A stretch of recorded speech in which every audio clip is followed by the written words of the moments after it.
Hello, Vikas sir. Good evening.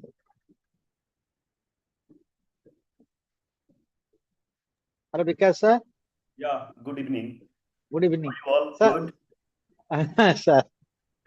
Sir, we will start after 2 to 4 minutes because. Yeah, sure. Thank you, sir. Please. Thank you, sir. Now, what like 40%? Good evening, because sir. Yeah, good evening. How are you? How are you? Good. I'm okay. Yeah, The limit yeah. 20%, but for institute, we can Because hear sir, many are you of- okay?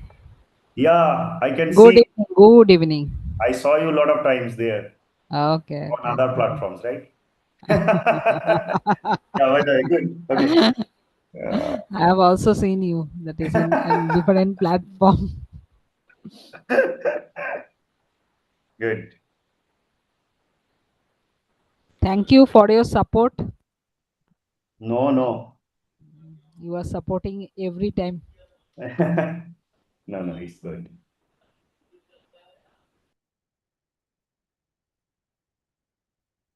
How many participants are there? Total registers 110.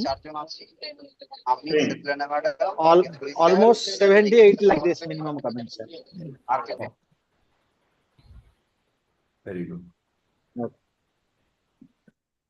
But usually they take 5 to 10 minutes to come. Yeah. So after 2 to 4 minutes, slowly we will start. They will join on the. Sure. Yeah. Thank you. Kakoli ma'am, all good? Yes. Yes, tell me.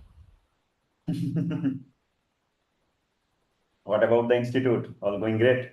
About computer Yes. science department, from where I belong to actually. It is not running, just fast running Okay, department. good.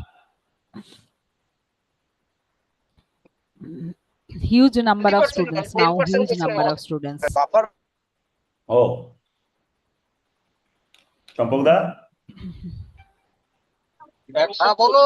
মধ্যে বোধহয় 140 সব ঠিক আছে? ছিলাম hello বহুজন পাইনি hello. বাস হ্যাঁ, attendance শুনতে পাচ্ছি আমি। সব ঠিক আছে? ওকে, সব ঠিক আছে। শুভ বিজয়া। শুভ বিজয় টু এভরিওয়ান। হ্যাঁ। শুভ বিজয়া, শুভ বিজয়া। হ্যাঁ। ছেলে ভালো আছে তো? এই যে কতক্ষণ আছে? হ্যাঁ, আছে। আচ্ছা। বড় হচ্ছে, বদমাস হচ্ছে। পোর্টালে ঢোকো। বাকি সব ঠিক আছে। আচ্ছা। প্রেজেন্ট এখন কি রকম বয়স হলো? হ্যাঁ বয়স কি রকম হলো? হচ্ছে না। Acha, recording Yeah, is huh? going on, no? Okay. Oh, Recording is right. going on. YouTube streaming is Okay, okay, going okay. on. Okay, Yeah. okay. Thank you. Oh, YouTube streaming is there as well? Yes, Oh my God. Yes, sir. Yes, sir. Yes. Okay. everything is there. Then it's Just free, it is going to right? start. Yeah. Sir, no, sir. Just it is going to start. Start now. Just now. You take your time. I just came back. Okay. Okay, sir. No issue, sir. 2 minutes more. We will tell you. Usually I come back late, but today, due to the talk, I came back a bit early. Yes, sir. Yes. Yeah. Thank you. Thank you. Sir.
Okay, let me know when I have to share my screen, then I can start. Okay. Yeah. Yes, sir. We will tell you, sir. They will introduce you. 1 minute. Okay. Then Okay. Okay. No worries. Yeah. Okay. Thank you.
sir, on कीजिए सब camera.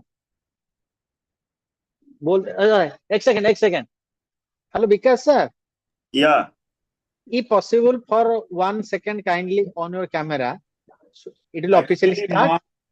my system's camera is down today. Okay, sir. Okay, sir. No issue. Will Sir. it create No a issue. problem? And the other one is mobile phone. I don't want to use the mobile phone. No issue, sir. No issue. Okay. Sir. Yeah. Now we'll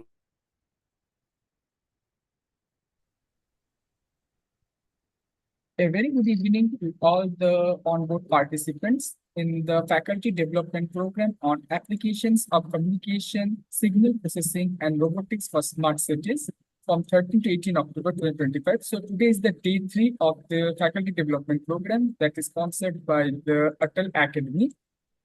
For today, session, the talk is on introduction to deep learning for signal processing, and the esteemed expert who will be delivering the lecture is Dr. Vikas Santra.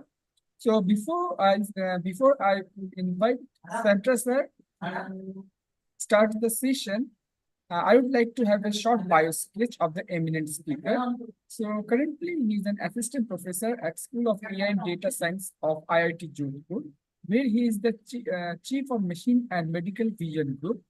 Previously, he was a postdoc fellow at NH USA. His area of research includes computer vision, machine learning, medical image analysis. So before this, he has also been a postdoctoral visiting fellow in the National Institute of Health, Bethesda, USA. He had also been a visiting scientist, senior research fellow, and in the Indian Statistical Institute, Kolkata. So he has a PhD in the computer science and has completed it in the Indian Statistical Institute in the year 2021. Before that, he had also completed his MTech in Information Technology in the year 2016 from Indian Institute of Engineering of Science and Technology, Shirpur.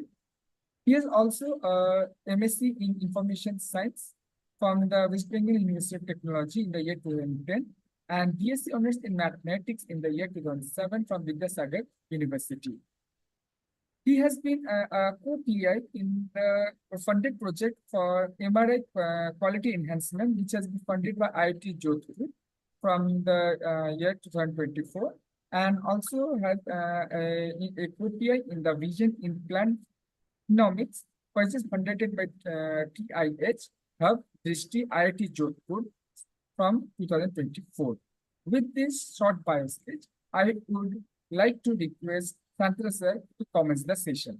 Over to you, sir. Yeah, thanks for your nice introduction.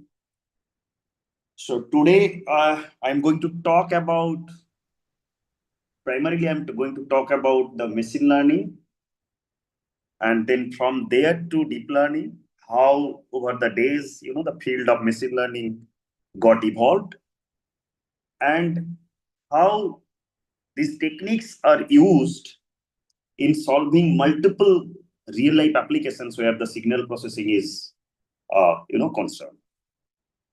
So, so now already he has talked about, a brief introduction about myself. So here actually I run a group, or I have my lab, and it comprises of multiple PhD students and master students and the bachelor students. And we primarily work in the area of the computer vision, machine learning, deep learning, then medical image analysis. All these are our thrust areas. So most of the applications that you will see that I will highlight here, those are related to my research areas. Okay. So if I summarize the entire talk today, not summarize, I would say the outline of the entire talk today. So I will start with the basics of machine learning. There I will discuss about the motivation of machine learning, what is machine learning, what are the different techniques in machine learning, and then from there I will move to the introduction of deep learning, and then there I will introduce about the perceptron, and then the deep learning network, and then from there, if the time permits, then I will go to the CNN as well, the convolutional neural network, and which is very much useful in solving the image processing problems, or the problems where the data is image or video. So let me start with this slide, that the first introductory slide, which is what is machine learning. So as we learn, the human learn, the question is, machine can also learn that? That's the question. Right? How our human system learns. So when we were a baby, or probably, I don't know, most of you have babies in your home. So when they start growing, they crawl, right? And after that, they try to stand. And when they try to stand, they falls multiple times. So once they fall, then they learn from their mistakes that this should not be done. Using this, probably I'm making the mistake. Again, they try. Again, they fail. Again, they try. Again, they fail. Again, they try. That's the way. At least, any baby, they make almost, 10 to 20 attempts to stand once. And after that, it's walking. Walking is a big deal. For the first time, when they try to stand on their own, on their own leg, they take or they make around 20 to 30 attempts. So it means why they are taking 20 to 30 attempts? Because the human brain is learning that what are the mistakes that I'm making, I have to improve, or I have to, I have to correct all those mistakes that I have made so far in the last attempts. Excuse Probably me, I sir. didn't share my screen. Yeah. Now I have, because Excuse me, sir. This is Rahul. I was just querying that whether you have shared your screen. yeah. That is Yeah. what I said. That is what I Yeah. said, that I realized that I didn't share the screen. Okay, Sorry okay, for fine. that. Yeah. Okay, thanks, sir. Sorry for interruption. So, yeah, that is just a minute. So let me arrange my screen that way. I missed it.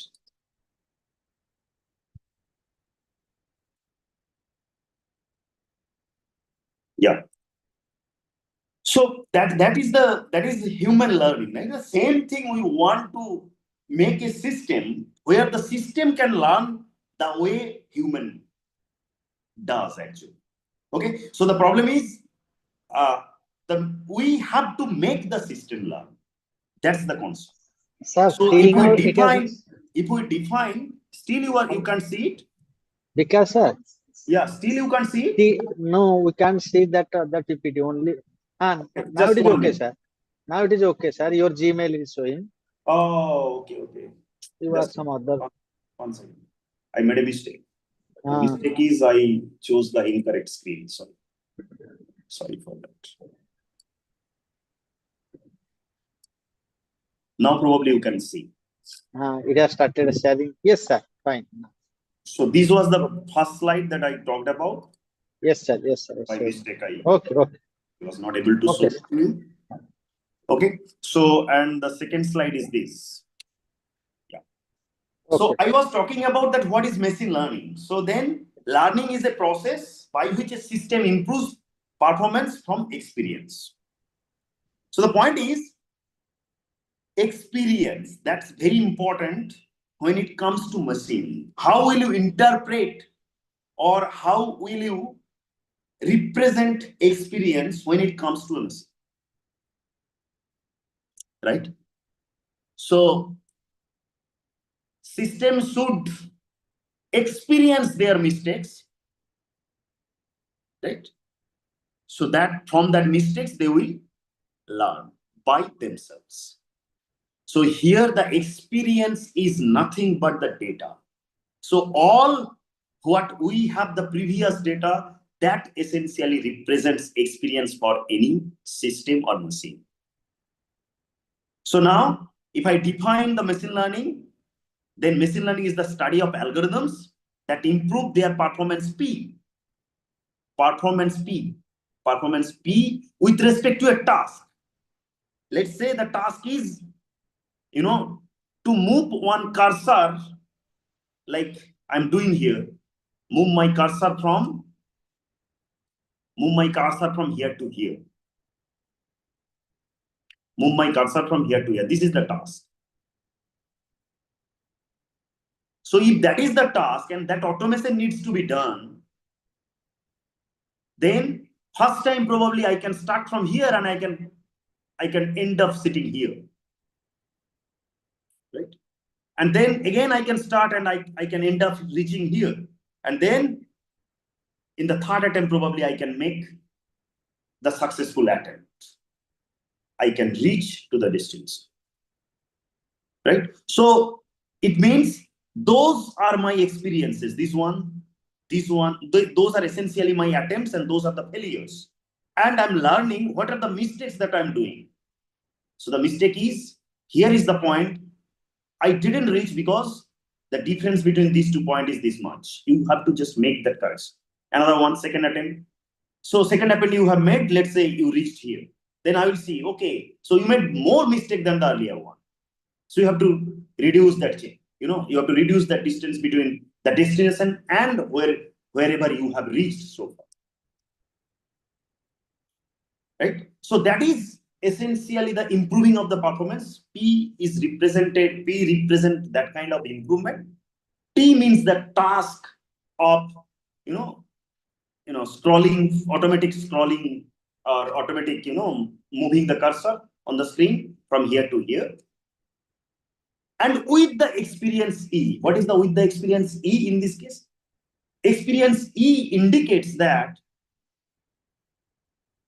for other systems, I have multiple data. I don't have the exactly these to these, but I have these data from here to here, how I have reached. From here to here, how I have reached. From here to here, how I have reached. From here to here, how I have reached. But there is no such point where this data is available from here to here. Right? Those are called the experiences in terms of system or the machine. Means the previous examples or the previous data, whatever you have so far. So the problem of machine learning or the machine learning can be well defined as a learning task where it is mathematically formulated as PTE, that tuple that I mentioned here, this tuple. Okay. So what is the difference between the traditional programming and the machine learning? Someone could think, okay, we did this, during the first year or second year course of, course of the computer graphics course. There we tried to move the cursor without using machine learning or the AI. Then why do you need this? Right? We did the programming, and programming did it. I specified this point, and I specified this point. You please move from here to here. I calculated manually this distance, and I just, I did the translation of the points in 2D axis. So there, I moved my cursor from here to there. That was it. So why do we need the machine learning? But the point is, what did you do there? You write a program. You write a program, or the users or the programmers, we write a program, and there we put that from where to where I have to move as an input, and that program essentially takes us from one source to other destination of that cursor. So both program and data is input to a computer. That's the traditional programming language. But in case of machine learning, it's a bit different. What I said, we have the experiences. The experiences are represented in terms of examples, earlier examples. So something happened already. From that, we got some data points. Those are essentially the experiences. We'll have those experiences as well as what is your desired output. So data and output both are given to you. Now the point is, I have to design the program, not I have to design the program, computer will design it. And to design that program, you will write a program. You need help of a computer to design that program. You will write a program to design a program that can take data and output as the input, and it will take you to the destination. Whatever the predictive task or something you are interested in, that can be done. So this is the entire story of differentiating one traditional programming with the machine learning. But when do you use the machine learning? You can use machine learning anywhere, right? Anywhere. Nowadays, you can see there is DeepSeek, there is ChatGPT, there is a lot of LLMs are there in the market right nowadays. All those LLMs, what you are doing, you are just asking, okay, please write a story about this, generate a music. Generate an image illustrating one natural scene. Everything you are getting just by writing one single query. You are getting it. Those are not critical tasks, right? But those are tedious tasks. So actually, the system is easing our day-to-day lives. Day-to-day lives using this kind of, like, let's say you have written one long article with, let's say, around 100 pages of a document you have prepared, and that document you have to now do the grammar check. You have to correct the English sentences, and somewhere some mistakes are there. What do you do? You have to spend 3 days or 4 days. One human expert should be there because they have to read the entire 100 pages article. That's not a matter of joke. It takes time, and you have to put your concentration. So all the things are involved there. Now, what do you do? What you will do nowadays? You just take the file and pass it to ChatGPT. ChatGPT will correct everything, and it will, give it. Now, what you have to do? You have to just go through it, and okay, everything looks great. Okay, log it. Done. And frankly speaking, that will be done far better than any human. So the two aspects are there. One aspect is to ease the process of doing something, and the another one that is really not possible by human being. Like, let's say I want to see the images of Mars, right? There are the hovers. They are there. They are collecting the images and they're transmitting it. Again, everything is signal, right? Whatever I will discuss, all are signals. So I'm not focusing on any signal processing part here. So I'm considering everything, the data point that I'm discussing, all are signals, and for those signal processing, what you have to do. So that will transmit the data, send some signal to our Earth, and we will collect the data and we will look at the image. No one is present there on the Mars, and the data is coming to us. And when it is coming to us, it's a high dimensional representation. Sometimes you will see that cannot be interpretable, or invisible with our naked eye. What we will do? We will do some kind of fine tuning, or the pre-processing of the data so that we can visualize it. There are multiple image processing techniques earlier when there was no machine learning. Those techniques also you can apply. Other way of doing it, you just pass those images to a machine learning model for quality enhancement, and it will enhance the quality. Now you see the image, you can do many things there. So the point is, when human expertise doesn't exist, human expertise doesn't do that task, then we need to take help of the machine. And the other way is, human can't explain their expertise, kind of like the speech recognition. Models must be customized, personalized medicine.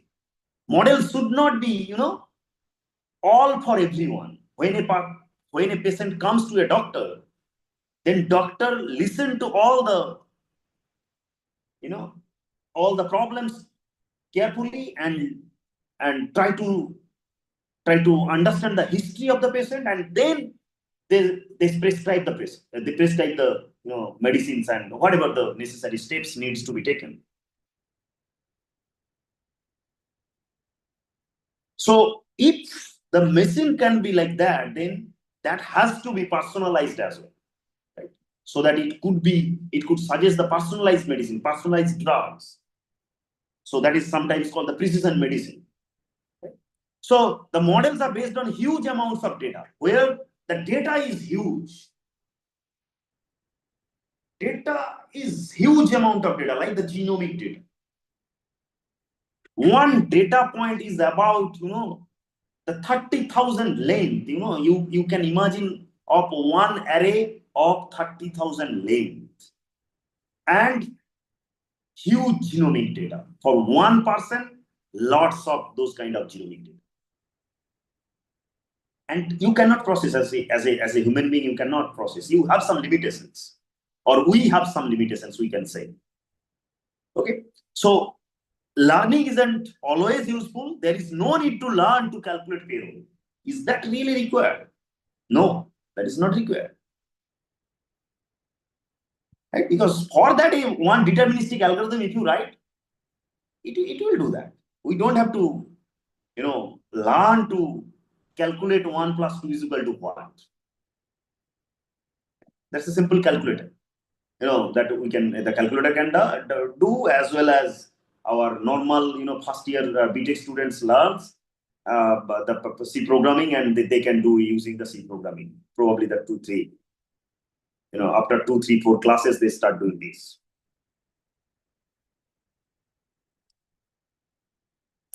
So you have to decide when, or we, I would say, whenever I am saying you means I am also including myself. Okay, so we have to decide that when to use the machine learning or the learning algorithm and when to not. That call is up to you. We have to take that call. So a classic example of a task that requires the machine learning, you can see in this particular case, can you recognize these as the 2? It's very difficult. These are the 2. Sometimes we will be confused with whether this is 2 or 3. Probably if I just, draw slightly or extend this line a bit slightly, then it will be 3. Another one, here you see how the 2 is written. It looks like Z, right? But one human being can understand it, human being can understand it based on the context. Not always. We can also be misguided, right? Misguided sometimes. But sometimes we can correctly read it based on the context, right? Or if we know the handwriting of that particular student, that okay, this is probably, this is 2. So in this particular case, if you want to solve this problem and automatically, then these are the challenges. How will you tackle those situations? If human cannot, then how machine can? Right? Human cannot because human cannot model it. And sometimes really it's confusing, like these 3, these 2. This is 2, but this looks like a 3. So sometimes, based on your problem statement, sometimes this could be treated as the outlier. Means this doesn't belong to that particular distribution of the data. Okay. So yeah. So some more examples of tasks that are best solved by using a learning algorithm: recognizing patterns, facial identities of facial expressions, handwritten or spoken words, medical images, right? Generating images or motion sequences. Then unusual credit card transaction, like these are the broad categories: recognizing anomalies, prediction, generating patterns, recognizing patterns, all these. So these are some useful examples and some applications. Web search. Nowadays, another browser has come up, the Comet browser. Perplexity has launched recently the Comet browser. Comet browser is probably the future of, the entire internet. Probably that kind of browser, not Comet only. So Comet kind of browser. What it does, it's not like normal Google search. There you will write, it will use AI to find out everything, and that will be listed there. How you see in case of Google search. So for web searching, that can be used, the learning can be used. Computational biology, where the multiple, long and billions of gene expressions are there, you have to handle them. Then finance, e-commerce, space exploration, robotics. Why? Where not? Any of the fields you can think of nowadays, chemistry, physics, everywhere. Everyone is using AI, learning these tools. It doesn't mean that everyone knows AI and after knowing they are using it. It doesn't mean that, but they are using it. Right? In research, they are collaborating with the AI scientists and they're trying to solve the problem, their problems. So now the main problem is the formulating a problem. If you can formulate the problem from the learning perspective, then we can solve the problem. And the another point is we need the experiences. Experiences means we need huge amount of data. Right? And those are called the labeled data. Labeled data means experiences mean what? Earlier I made these attempts and I failed. That failed or succeeded, both the things I need. Those are called the labeled data. Let's say you are having 10,000 images of cats and dogs. And you know that which are the images of cats and which are the images of dogs, then it is labeled data. Means the images are given to you, and also for each image, one associated label is there. Cat or dog. That is called the labeled data. Okay, so many applications are there. Here are some examples. Autonomous car. Although this is not, but in India probably we cannot think of that. If you look at the traffic at our, on our roads, it's not feasible. But yeah, people can look at that aspect as well. And yeah, in case of United States or some other countries where the population are not too dense, then they are trying to use this kind of autonomous cars. And these autonomous cars are completely learning based. It installs multiple sensors. Again, sensors means it transmits the signals to the system. So sensory signals are there, those are collected and sent to the learning system. Learning system takes a call that where to move or where to stop, and whether I have to make the alarm, I have to blow the horn or anything, any reason, whether I have to stop here, whether there is a green signal, whether there is some obstacle is there on the road. All these kind of decisions are made by a learning system, and the input is the sensory signals. Their images are also present, and other type of sensory data is also there. So nowadays, this is a multimodal learning system, right? So when you are designing the autonomous car, then you have to look at multiple aspects. One important aspect is the path planning. What should be the path? In which path you will move from here to there? Nowadays, the path planning is very easy. Why? Because of the success of this kind of maps, Google Map, Apple Maps, and any other maps are there or not, I don't know. Probably China has one specific map. So those more maps can be used. If you find the roads, concrete roads, then you please move there. Otherwise, you please stop. If anything off-road, then give me an alarm. Assess it whether I can run there or not. And for that assessment, this kind of adaptive vision is there. So it will analyze the entire scene, understand the entire scene.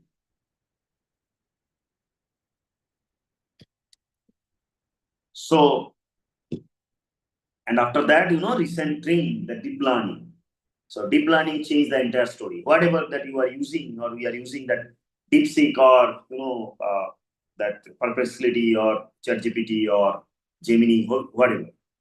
Everything is a big, giant model, giant deep learning model, giant. It has many parameters, and it does billions, trillions of floating point operations for making a single decision. So it is everywhere. So like in this case, you can see that input image is given as, one input image is given to you. Now you have to design a system, deep learning system or the machine learning system, I would say, which is why probably if you look at my title of this slide, there I have written, deep machine learning. Essentially, deep learning is one subset of the machine learning, which is why I broadly written that term, the machine there. So the machine learning, in that case, the image is given to you as an input. Now what you have to do, you have to process it through number of layers of a network. And I will explain that what is that network. And that network characterizes a lot of features of the face of this particular image. And then it identifies whether, this person is a woman or is a man. Is a man or is a man. Or sometimes you can do the person re-identification, like, is this the picture of, some celebrity? Or is this the picture of, is this the picture of any other person? Whatever, whoever is there. So that is decided by the network. That is called the person re-identification. So what it does essentially, it looks at the image from different perspectives. This is entirely signal processing. Like, this is called the convolution of bias. So, these small filters are applied on the images, and then we get some representations of that particular image. And again, that represented image is considered for another layer of process. And they are this kind of small filters we can apply, and we can get this kind of outputs.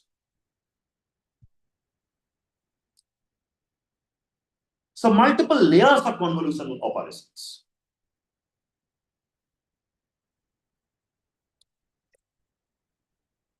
Right? So for that, what we do, we pass the image and then we learn the important features.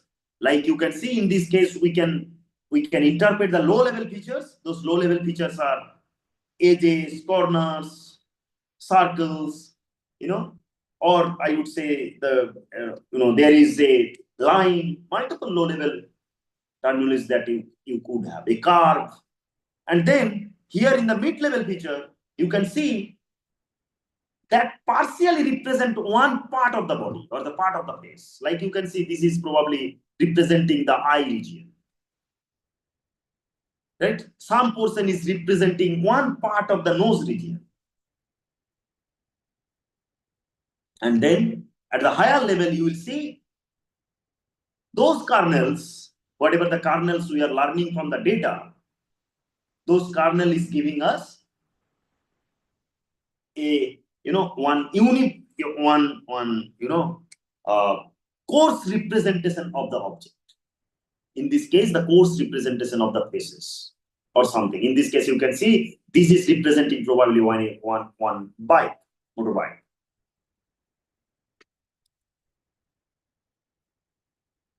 So another example, let's say you are given this kind of image. Now you have to label entire image. How? The level would be, you have to separate the car, you have to separate the road, you have to separate the sand, separate the building, everything, separate the trees. So that is what it is doing.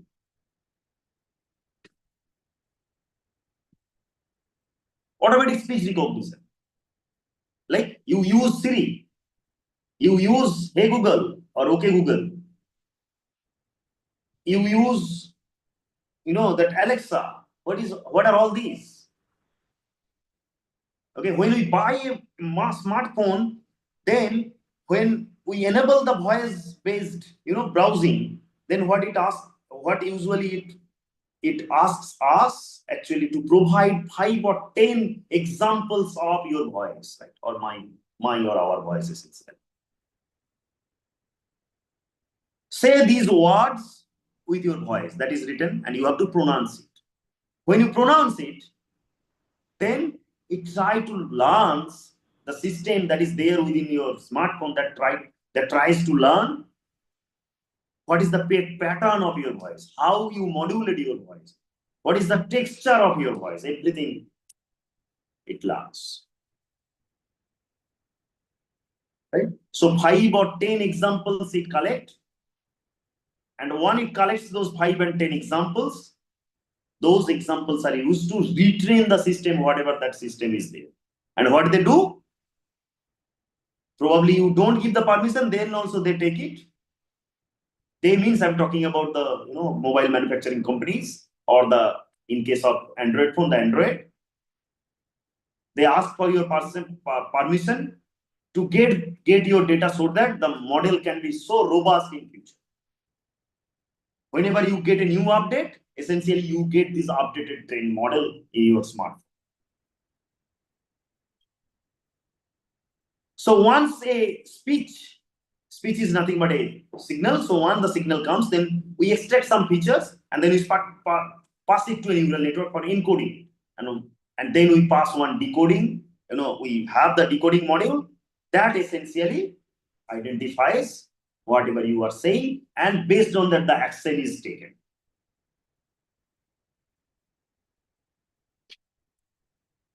So lot of examples are there. Siri, Google Now, or OK Google, and already I talked about the Alexa.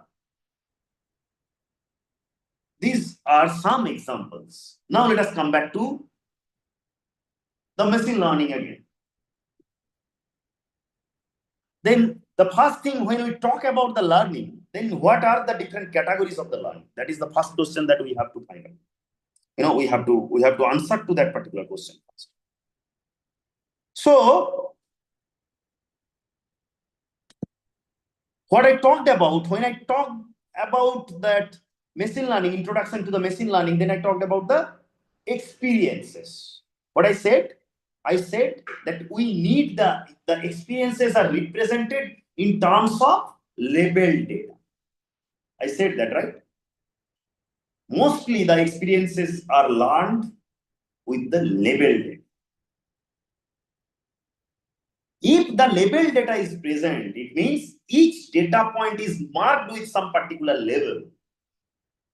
Then that kind of problem is called the supervised problem. Why? When you are trying to train a system, that system you are sending the input, also you are giving that system a target. You please reach to this target. Until and unless you are making successful attempt to reach this target, you just keep on learning. Keep on learning. Don't stop yourself. Let's say you have 1,000 data points, and for each of the data point, you have one particular label. So 1,000 targets and 1,000 labels. One by one, let us assume that I'm sending, and I'm asking, okay, how much error you have mistakes? Please note it down. How much error you have mistakes for the second data point? Note it down. For the third one, note it down. That's the way you will get the error or average error of the entire data set, for the entire data set. Now you will pass that to the system or the learning system. Please tune yourself so that I don't make these kind of mistakes again. I'm guiding the system. And that guiding is essentially one algorithm. That is called the training algorithm. So again, it will try to do something within the network that I will describe later. And then again, it will try to predict. That's the way it goes. That is called the supervised learning, because we are supplying the label or the target or the output. And during test, just we will give the data point, it will give us the effect. That's it. Unsupervised learning, it's a different thing. Okay.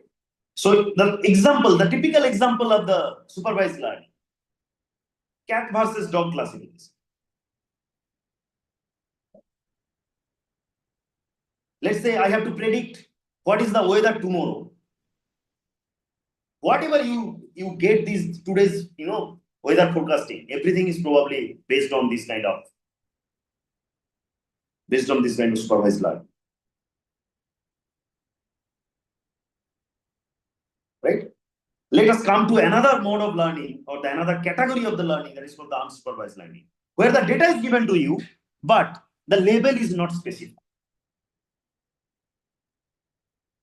You have billions of images, or the billions of whatever the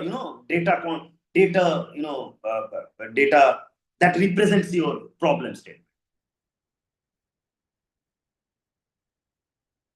You can get billions of those kind of data points, but those data points are not labeled. Like one example I'm giving to you. So the example is you are having, so we take the exam in our, in our organizations, since probably I'm assuming that everyone is a faculty member, then including me. So we take the exams, and when you take the exam, now I'm asking you, I'm trying to design a system where I will just give the, the total marks, and I will ask that to total marks I will only give to the system, and I will ask that, okay, please just, do the label, that who is category or the, that grade A, who is grade B, who is grade C, who is grade D or grade E, grade F. You please make the category. I will not do anything. Just I'm giving you the number. That's it. So now what I will do, I will plot this. Simply, as a human being, we have to do what we will do. We'll plot it. We'll make a scatter plot. And then we'll see where is a chunk of numbers present. And that is on the higher side. I will assign that as a, level A. And then the next, I will come a bit down. And then I will see, okay, and if that particular score level, how many are there? Can I get a chunk? Yeah, I am getting the chunk. Please assign A minus to this particular. So it means you are given the data, you are not given the label, you are labeling based on the grouping. So in this case, the training data is essentially that unlabeled data. What I have to do, or what we have to do as a, machine learning scientist or machine learning engineer, just I have to find out how many groups are there. That's it. We are interested in groups. We are not interested in the name of the group. That's it. So that is called the unsupervised learning problem. So let us look at some supervised learning examples. Like if I ask you what is the age of a person? So then it is called a regression problem. Why? Because the output is continuous. Age could be 54.4 because 54 years and 4. So 0.4 is if you just multiply with 12. So whatever the months is, that is. Right? Or sometimes what we say, 52 years, 6 months. Right? That's the way we do it. So you can also represent 52.6 probably like that. It's up to us that how we are representing. But that is a continuous number. That number is not specific. Right? Like the weather of tomorrow. If I ask you that what is the temperature tomorrow, then the temperature of the tomorrow is probably in something, some floating point number. And floating point number, that it's a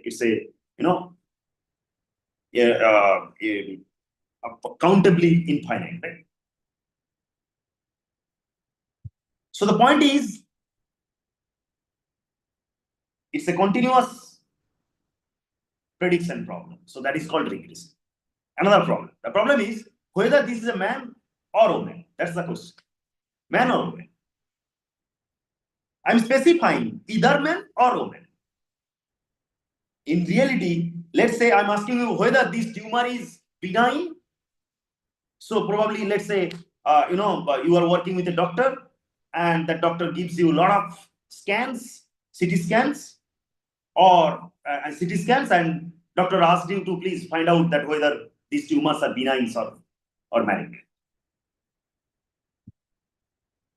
Doctor has specified that you have to respond me with any of these two answers.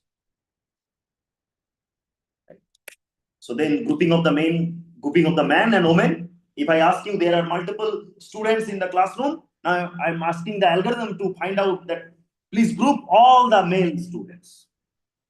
Or group of similar students. Now there is a problem. The problem is there are persons. Multiple persons are there. I'm covering the basics in very detail. Later I will be a bit fast. Because these, if we understand correctly, then probably the, on top of this, whatever we will learn, that will, that will be very much easy to understand. So when I'm talking about the grouping, so let's say you are given a set of students in your classroom. Now I'm asking you, please group the students. How will you group the students? We can group the students like, all the man students and all the women students can be separated. How? Looking at the characteristics, looking at the features. Usually the girl students have the long hairs. Then they wear some ornaments. So looking at those some characteristics, some textures, we will isolate them as one, one cluster. And another one, the men or the boy students. All the boy students will be on the other side. Another one, the same group is given to you. Now, how the problem can be changed in clustering, you just look at this example. Then some other machine can come and that can say, okay, no, why are you grouping them? Did I say you that man versus woman? No, I can find long hair versus the short hairs. Because nowadays the girl students also have the short hairs. Again, the another system can come, then can ask, okay, so these problem can be defined as, tall person versus the short person.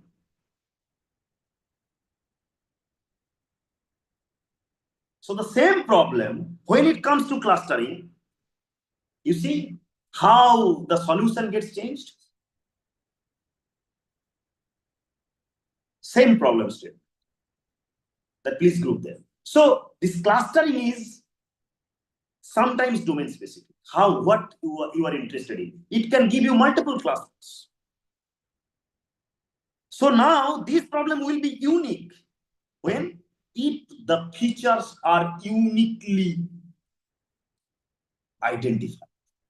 Those are the prominent features.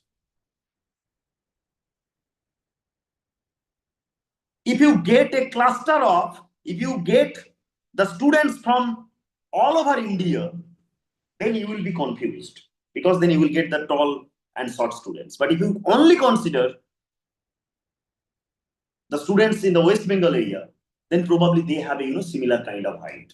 The too much tall people you won't get. There is a medium height, the average is around 5 feet 3 inch, 5 feet 4 inch, that kind of height. Or 5 feet 5 inch, I should say. So that depends that how the problem is getting defined. So for solving any of these problems, the first step is to extract the features that I talked about, that are uniquely identify one object. You have to uniquely identify that which of the characteristics of these two data points is representing the man uniquely and the woman uniquely. Or which of the features uniquely representing the tall person versus the short person.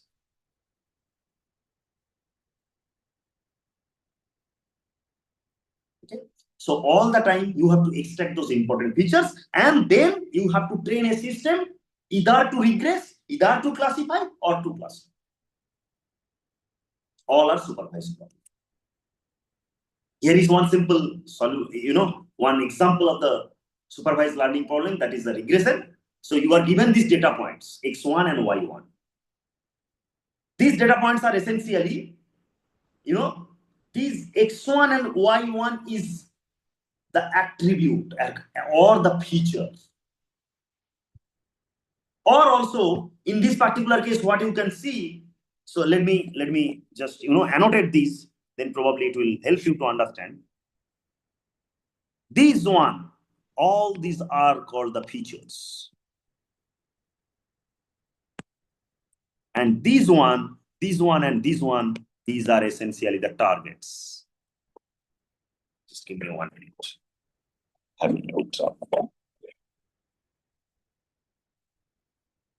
Okay, so the point is now you are given x1, y1, x2, y2, x3, y3. dot dot dot dot xn and yn.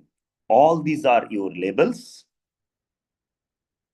and this is your features. And these are unique correspondence or one-to-one correspondence. Right? Now, if you plot them, you will see this. So what you have to do, we have to learn a function. Like, simple thing is, if I define fx is equal to x square, then all these are straightforward, right? So y equal to fx is equal to x square. Then if x1 is equal to 1, then we will get 1. If x1 is equal to 2, then we will get 4. If x3 is equal to 3, then this will be 9. Like here, if it is n, then it is n.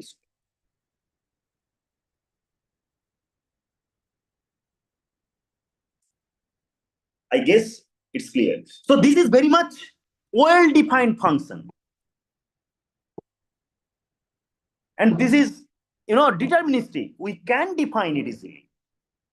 But now my point is, all the data points are given. This function is not given to you.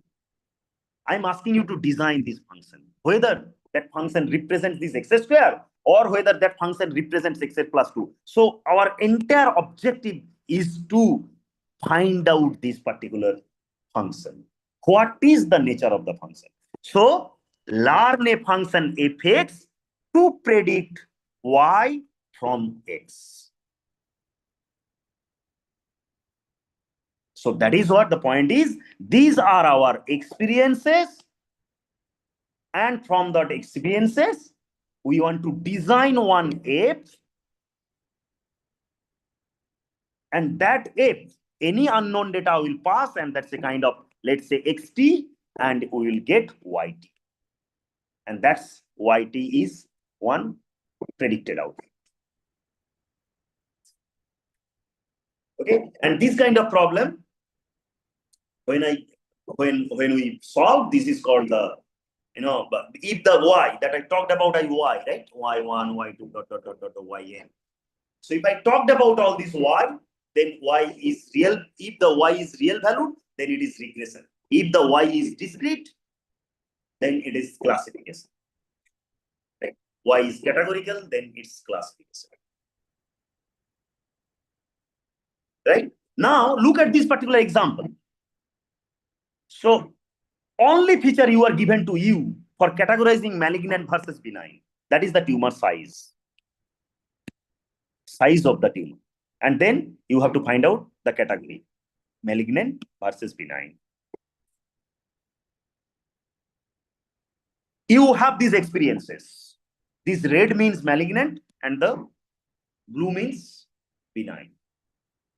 Now if you plot them, you will see these tumor size, from these to these tumor size. What you are getting?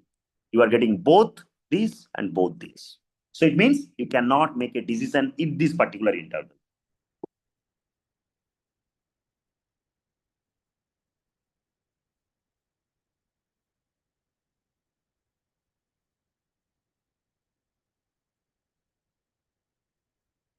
Right? All are ambiguous.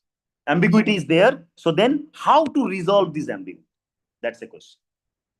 So instead looking at this, now you can see that, so predicted benign and predicted malignant, and in between you can see that we are drawing a line. Instead, what we will do, we will add the characteristics in it. Clump thickness, uniformity of the cell size, uniformity of the cell shape. So what we did essentially, we represented the data point in a single dimension. Right? Now, if we increase the data point,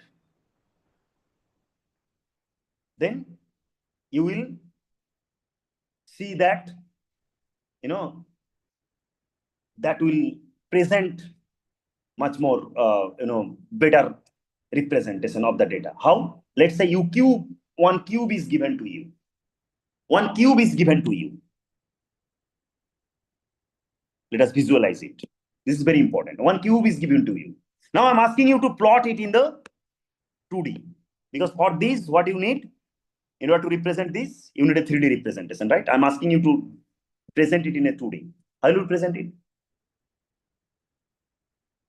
Okay, you will project it here. Projection means what? You have to take a shadow of it. Shadow of it means what? One rectangle, or since I have talked about the cube, then it will be a square. In 2D, it was a square. Once you increase the dimension, it is a cube. If you increase more dimension, then you will get the cuboid. It means you are adding feature to the system. Once you are increasing the dimension of the representation, you are increasing, to differences between them. And the same thing, what you can do, you can think of this kind of system. Once you project it, you will get the same square. Now you differentiate here in the 2D space. You cannot. Both they are squares, right? But they are not, essentially. If you look at 3D, they are not. So probably when we looked at that earlier example, we didn't consider the other dimensions where the feature can be, or the object can be uniquely represented. So increasing the number of features means increasing the ability to represent the object uniquely. This is essentially our, the concern that we have to see. And now you can see, this is the way that we usually do. We try to manifest the data in multiple dimensions, and we want to look at the data in all those dimensions. So those spaces are called the latent spaces.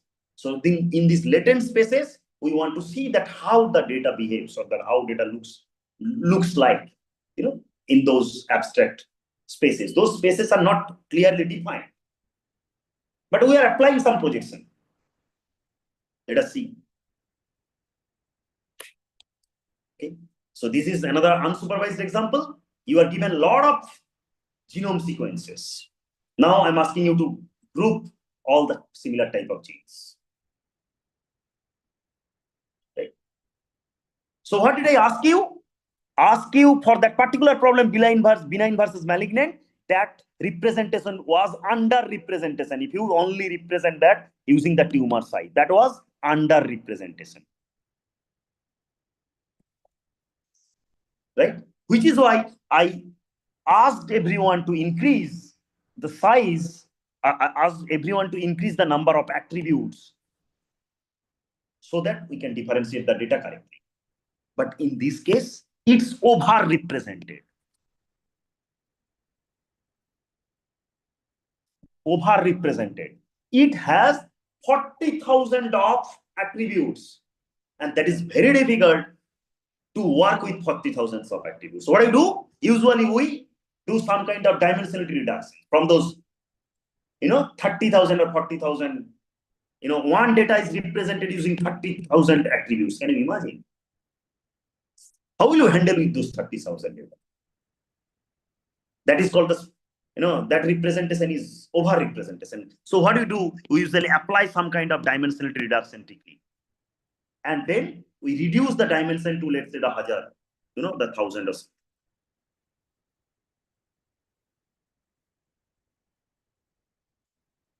Okay. So this is the way that we do. And another, these kind of real life examples, market analysis. Nowadays, the recommendation systems, all the recommender systems that, you get these kind of people likes these kind of images. So send all the, promotional messages to all these customers. They can look at it and they can probably grab it. Then social network analysis. They are also the same thing. Some message needs to be passed. They looked at some communities. They analyze. They do the analysis and find out the clusters, and then they send the messages to those only target customers, not everyone. Astronomical data analysis. So organizing computing clusters, how will you organize the clusters? Here is another unsupervised learning problem. So, there is a crowd. The speaker 1 is there, speaker 2 is there. They are speaking. And the crowd is also there. They are shouting again. So 3-4 voices get mixed. How will you, when you are let's say you got one recording of, you got one recording of a, rally or something.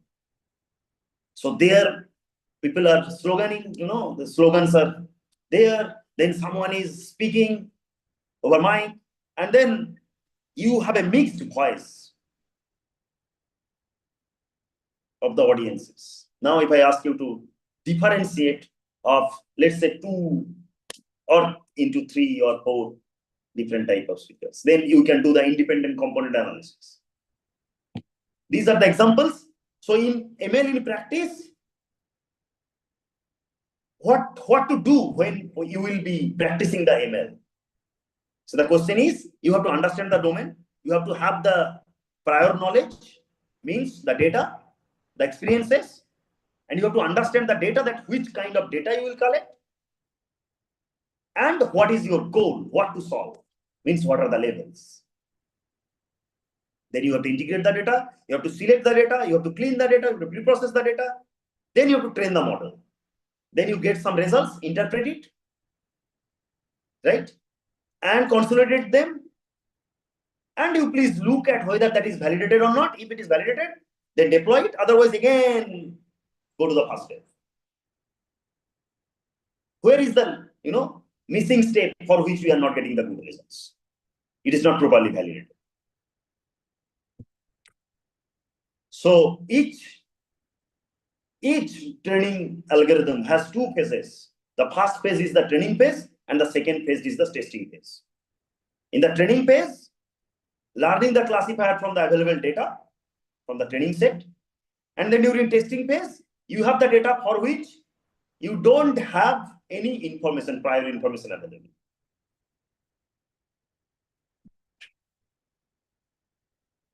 So if you represent the data like this, so what should be our objective? Our objective should be find out a boundary. This is called the decision boundary, so that this blue can be separated from the reds. Okay, so you can see, and how your algorithm is drawing this boundary. Based on that, it is decided that whether your algorithm is better or.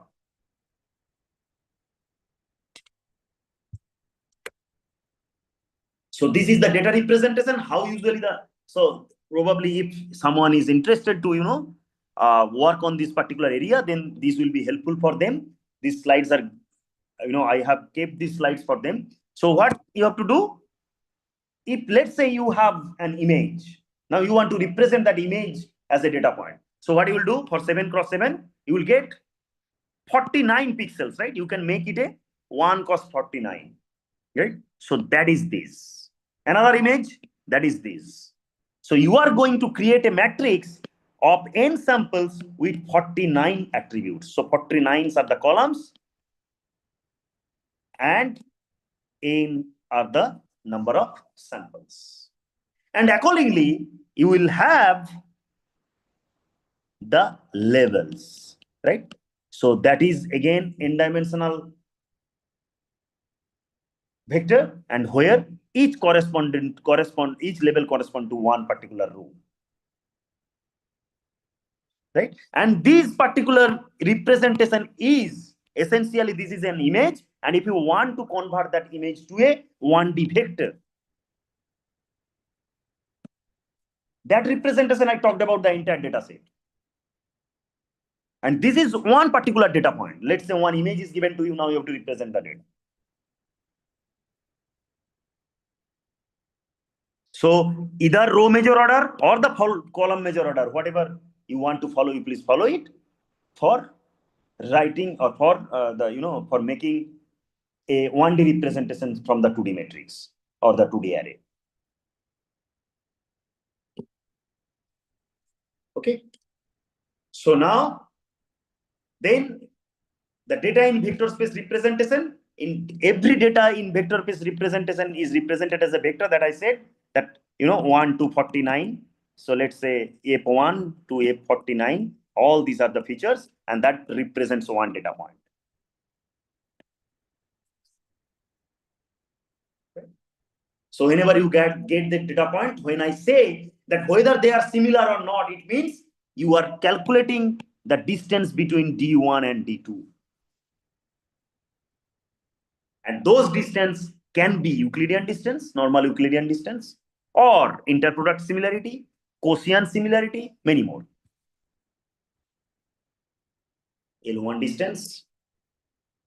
This is that I talked about in the first slide. This is called the feature matrix, the data representation. This is called feature matrix, where these N are the number of samples, then D are the number of features.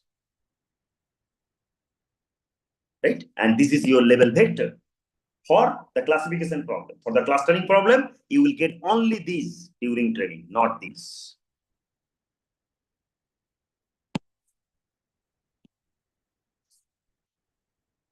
Okay, so these are the data preparation techniques. And data cleaning is essentially when you will have some missing values for some attributes, then what you will do? If you have the noise and outliers, then you have to remove them. So, or if you have the duplicate, you have to remove them. So for all these, you need the data cleaning. And then you have collected the data, and all the data points are collected from different devices, and devices have the different parameters. You have to normalize them, right? You have to bring them in a single platform. Otherwise, they will represent different space. So for that, we have to do some kind of normalization technique, and those normalization are the min-max normalization, Z-score normalization, normalization by decimal pointing. All these are given here. Min-max normalization we do from our childhood. From Fahrenheit centigrade to Fahrenheit calculation, what we did, that same formula, and Z-score normalization is, whatever the point is, that minus mean by standard deviation. So when you get the outcome, you have to evaluate it. How will you evaluate the performance? How will you evaluate the performance? So for that, you need to calculate the accuracy. Whatever the total number of patterns or the total number of test data points. And for that, how many are correctly classified, correctly identified, whatever. That is called accuracy. And also you can create one confusion matrix. So this is your true values, means this is your input. This is your output, classifier outcome. So some images were from the class A or the positive class, and other were from negative class or class B. So positive, given positive, how many are positive? That is called true positive. Given positive, how many are treated as the negative? That is called false negative. So our goal is to increase this true negative and the true positive. And we have to minimize this. So the point is, the entire objective of the,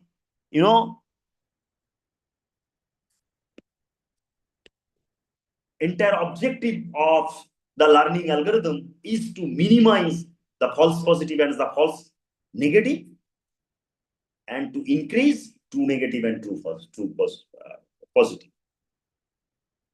Okay, so these are the basics, and these are some other measures: precision, recall, measure accuracy. I'm not going into the details of that. Now I will discuss about some machine learning method. Then I will go to just 1 minute.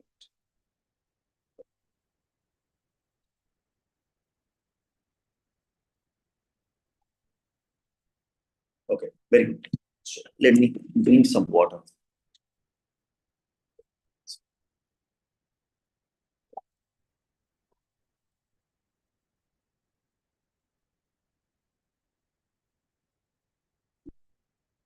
Yeah. So then, if I have talked about the basics of the machine learning. Now the point is, for the machine learning, we can categorize them into 2 categories. Nowadays, earlier that was only one at this,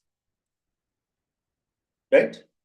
And then after 2012, it got boomed. Although the people were researching from 1970 or 1980, but it got success in 2012 due to the advent of hardware, the GPU cards.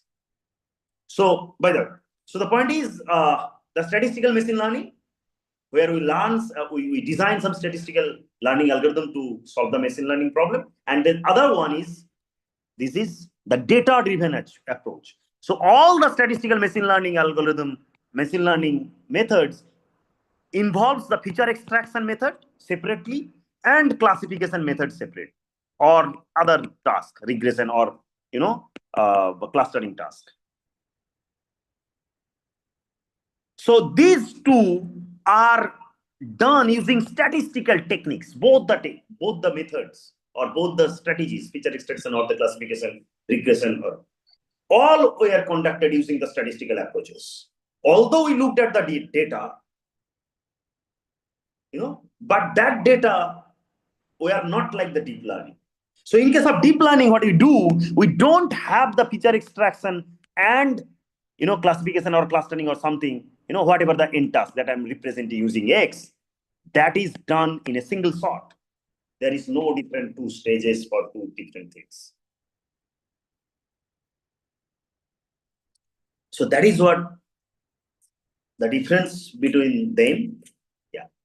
So what is the data? Linear data, text data, audio data, time series data, image data, video data, and many more. And most of the data are signals, how you are representing them. Right? So in case of the area that where we particularly work on, me and my group, so image and video data, and I will start with a basic classifier. Let us assume that you are given one problem. So the problem is that you have to classify the cats and dogs, right? You are given the images and you have represented all the images using 49 dimensional feature vectors that already I showed that feature matrix. This one is the matrix 49 up to this n, and out of them, let's say 100, n is equal to, let's say 200. 100 are cats and 100 are dogs. Now you have to classify them. You plot it. What should be your algorithm? The easiest algorithm is, you have all the classification training data, right? This one is the training data. That is representing cats. Another, all these, if you plot them, you will see this is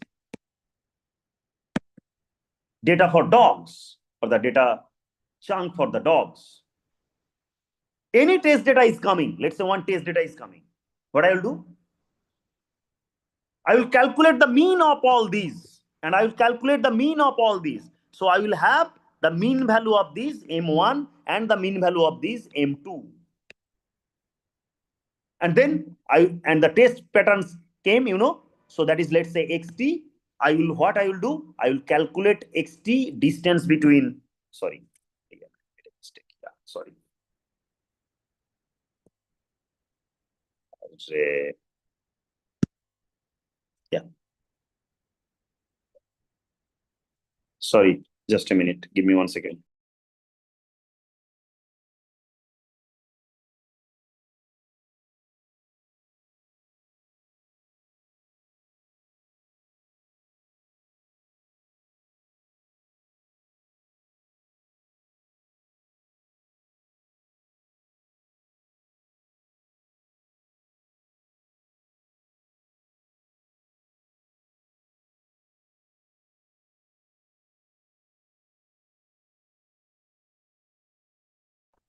Sorry, I got logged off, sorry for that. Yeah.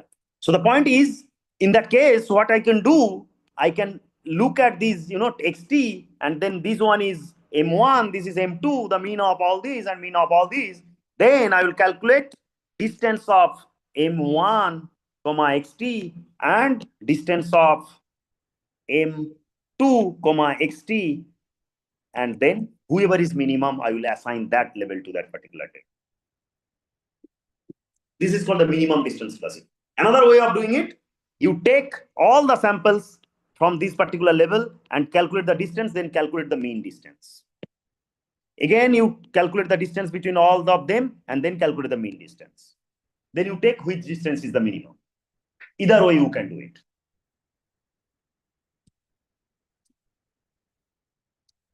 This is one example. Another classifier is the KNN classifier. What I will do? So let's say this is the test data. Now all these reds are 1 and all these are these. No, sorry, I made a mistake. Sorry. So these are your training data. These are your training data. Now what I'm going to do? I'm going to check whether K, if I use K is equal to, let's say 2. I will test, this is the test point, xt. I will check whether,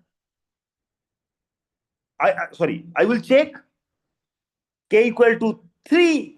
Let's say K equal to 3. I will take 3 distances, 3 minimum distances from this particular data point. If there are 200 data points, then I will calculate the distances with those 200 data points with xt. And I will see 3 most minimum distances or the 3 least distances. Let's say those 3 points are x1, x50 and x93, which are nearest to this particular xt. Now the point is, let's say for this the label is cat, and for this the label is dog, and for this the label is dog. So I will assign this xt to dog. This is called K nearest neighbor classifier. I will have to take what is K, and those K nearest neighbor I will select of that particular test point, and then I will do the majority voting.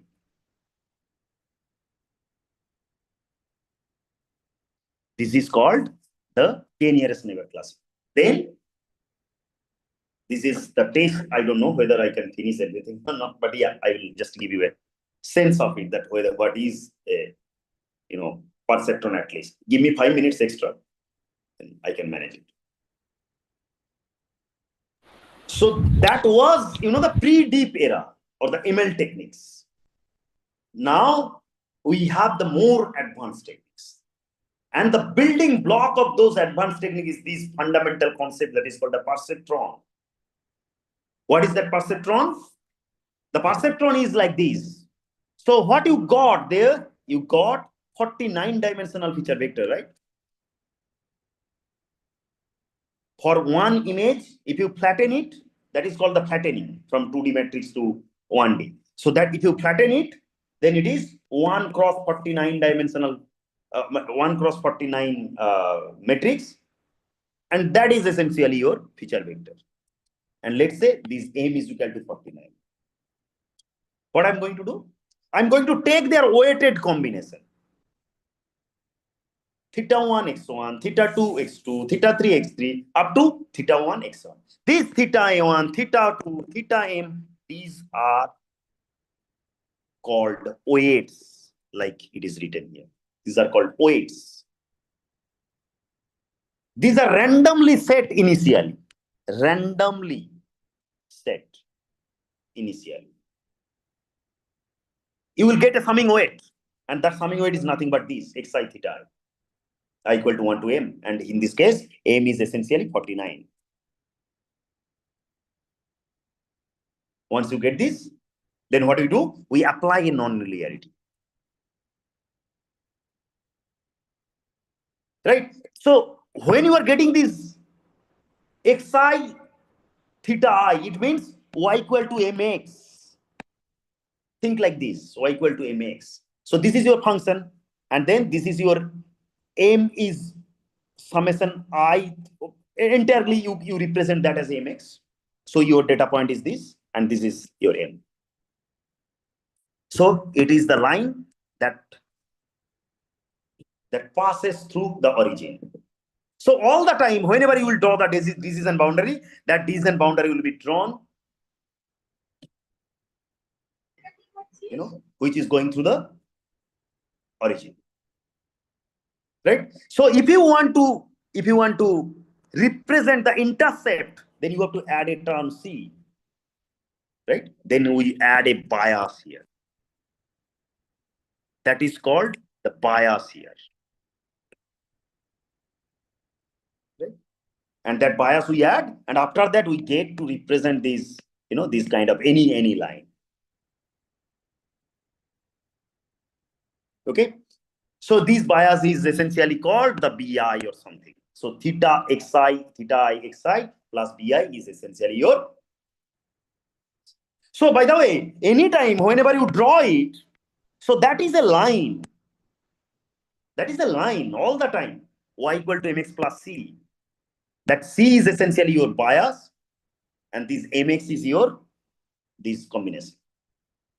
All the time that is a line. But now you look at that example. What was that example? Quickly, I'm going to that, and again I will come back. Yeah. In this case, if I draw a line, can we distinguish them correctly? No. We need to draw a curve. So for that drawing a curve, you need to impose the nonlinearity.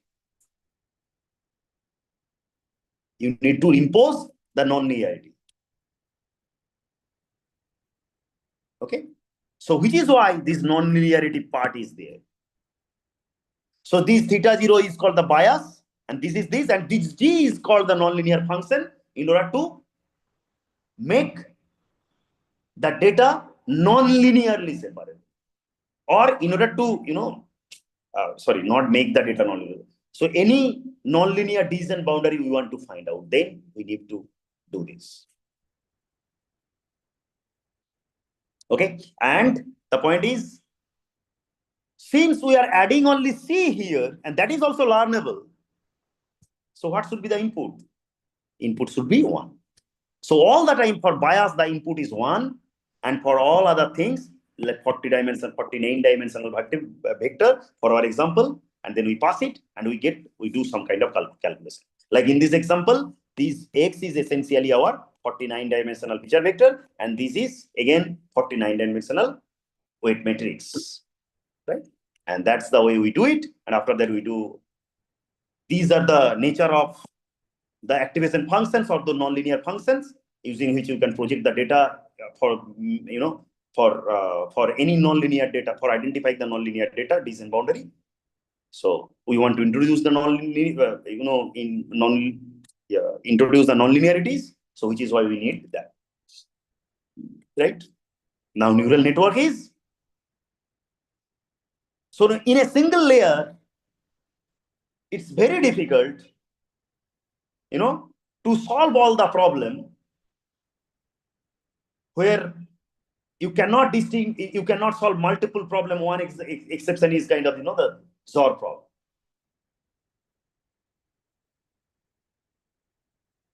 So in that case, what we can do, we can increase the in-between layer. The perceptron could be moved to the neural networks, not with only one neuron. So this is your hidden layer, and then more than one hidden layer, and do the same thing, whatever we have done for the perceptron. Nothing more than that. And if you make it much more, deeper, then that is called the deep neural. So what is the point of doing all these hidden? So you are representing the data in multiple spaces, and then you will find multiple types of decision boundaries, and from that you will make a consensus, and that can give you a final decision boundary. Right? One example is given here. So pass and fail. So training and label data, these are called. We have to examine whether that purple color data 4-5 is 4-5 belongs to pass or fail. What you will do? That is test data. All other were the training data, and then this is your number of lectures you attend. That is one feature. Other feature is x2 equal to hours spent on the final project. Now let's say these are the two different decision boundaries. These two red lines. You cannot differentiate between them. These one, then that will be good because it is equidistant. So which is why this is a good decision boundary, right? I gave you incorrect information. What was the incorrect information? These two give you the classification result, but those are very near to this boundary, right? This is not a good decision boundary. The good decision boundary is this, which is in the middle of this. Since this data point, was on the right side of that decision boundary, so that will be treated as the class pass. Okay. So how it is done? Here it is fit, and then one hidden layer, then predicted, then you calculate the loss, and once you calculate the loss, you then what you do? This is essentially your loss you are calculating, and then you have to optimize these weights, all these thetas here, all these thetas. Okay. So those thetas are optimized using, using this gradient descent algorithm. Okay, I'm not going to discuss that. If I could get time, then I could discuss that in detail. That is also interesting algorithm. How we are doing, solving this particular problem. And this is the algorithm written here. And then the rest of the part is for the computer, images. So what is the image? Image is nothing but number. All these are the pixels. And I'm directly going to the network. Yeah. Yeah. So image can be converted as an array, and then that can be sent to the neural network, as I said. But the point is, if you convert the image to an array, then you are losing the spatial context.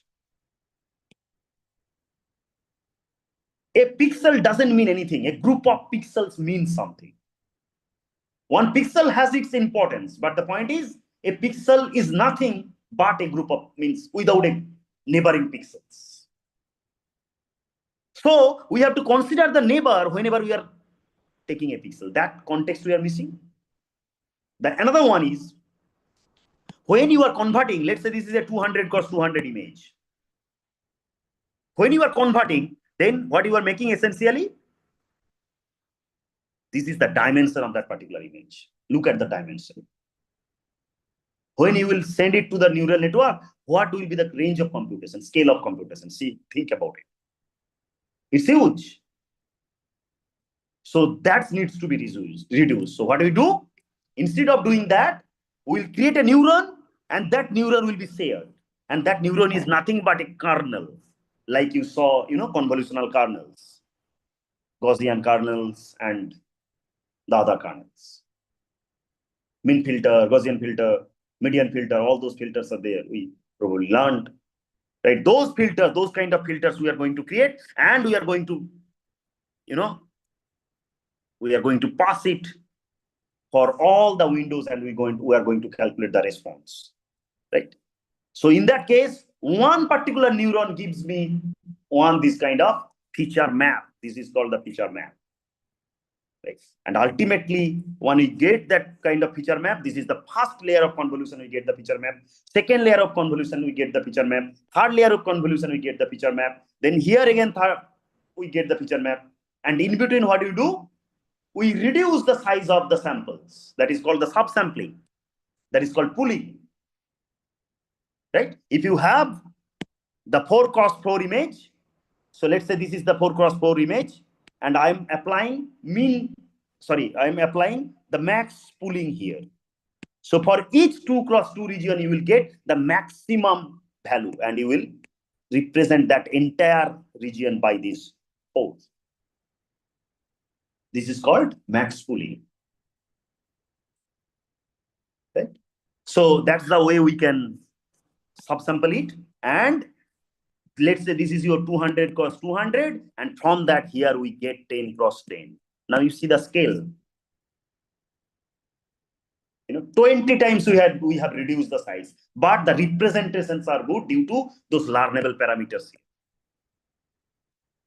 And then we can apply a fully connected network. This part is called the feature extractor, and this part is called the classic. This is a convolutional neural network. This is just simple, all the things are detailed here, and these are some representation of the intermediate, kernels. Yeah. So recent advances is this, and I will conclude my talk here. I took your 10 minutes. Sorry for that. Yeah, I got late for 10 minutes and during starting, so I took 10 minutes from you. It's a kind of balance. Sorry for that. Yeah, please go ahead. If you have any question, I will be happy to take your questions. Otherwise, I will take a leave with your permission.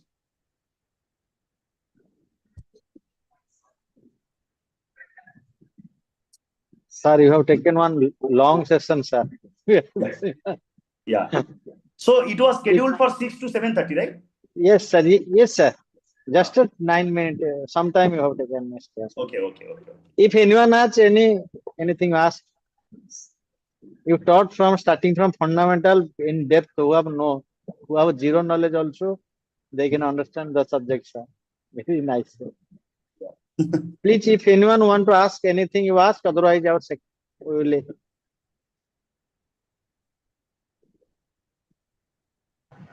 Okay. Probably no Hello. one has. Yeah. Hello. Sir, Please. someone Please. asking. Deepak sir, sir, actually I want to ask that using neural network, different types of image processing and different types of problem findings are there. But as image is a two-dimensional thing, whenever we are talking about the digital image, so it is very much easier to apply some kind of two-dimensional filter to process those Probably you signals. missed my last part of the talk. What I was Okay. discussing about this. So Means yeah. So which if part? you apply the 1D technique, then you have to convert it to one, right? 1D array. And after Okay. that, you have to apply those neural network. But what I said, that from that, if you want to use that image as an input to the neural network, then we modified the neural network, and that is called the convolutional neural network. This is the structure of the convolutional neural network. Here the Okay, image sir. is input, and there we apply some kind of filters in between, and that filter gives us those filter maps, the Okay, different sir. representation of filters. Actually, my question is that we know that whenever we are trying to implement some neural network, it is those structure and whatever resources we require, say some advanced kind of software, lots of memory Oh, okay. spaces, Okay. right? Yeah. So then also why we are preferring some this kind of neural network instead of applying the two-dimensional filter, which is very much easier to implement. No, obviously we are doing, we are using the two-dimensional filters here as well. Where we are Okay. not using the two-dimensional filter. Now, your question is, for implementing this kind of algorithm, you need to have Okay. a specialized hardware, special Okay. hardware setup, and also some, software setups. Those are also Yes. again specified. Specific setup that is required. Now, your Okay. question: why we have to, go for this? We have Exactly. already the state-of-the-art filters like the median filters. Yes. Yes. Yes. Very good question. The point is, how many of you can think of those filters? How many? 10 Okay. or 10 or 15? Okay. 10 or 15? Let's say Gaussian, median, right? Exactly. Then Laplacian of Gaussian. All those different kind of filters are there. Okay. But can you imagine how many filters are here? So here the same kind of filters that we are applying, and so applying those filters, we are getting one at a particular map. So if you have 10 filters, I am getting those 10 filters with the initial 10 learnable parameters here, or learnable kernels here. And then Okay. rest of the 1,000, in some cases we use 1,000 more kernels. How will you Okay. introduce those 1,000 here? You don't have any idea about those filters. And those filters are learned from the data. And these are preset by the scientists, Okay. mathematically designed. And these are learned from all along the data. It looks at the data and it tunes it, it learns it. And that we use for the prediction. So that's the primary difference. And this is rightly said, this is the primary concern, when we looked at the convolutional neural network. We can get multiple representation, thousands of representation using those 1,000 learnable kernels, not only with the fixed kernel like the Gaussian kernel or the median kernel or those kind of kernels. Okay. So you mean that if we have those kind of requirement, or if we want to maintain much more precision, or our data set is much more larger, so in that case we have to prefer the neural network, Right. where If your data set is small, okay. then you can use lot many techniques are there for neural network, Okay. and you can use them. Those few shot techniques, zero shot techniques are there. But again, so for less number of data, it doesn't show the promising performances. But if you have huge data, then you can apply. And also for the less data, there are special some techniques, school of techniques are there that we can use. And in case of any image, can you guarantee that will work for with the Gaussian kernel? You cannot. Right? But if you have a large pool of data and if you can learn this kernel, then at least you can say, okay, I have looked at 10,000 examples and then I have come out with this particular kernel. That means I can for tell. variety of data, different Right. types, Different types, and different, various yeah, kind of data. So in that case, neural network is much more efficient than the right, conventional filtering right, system. right, exactly, Okay. exactly. Okay. Okay. Yeah. Thank Thank you. you. Yeah, yeah.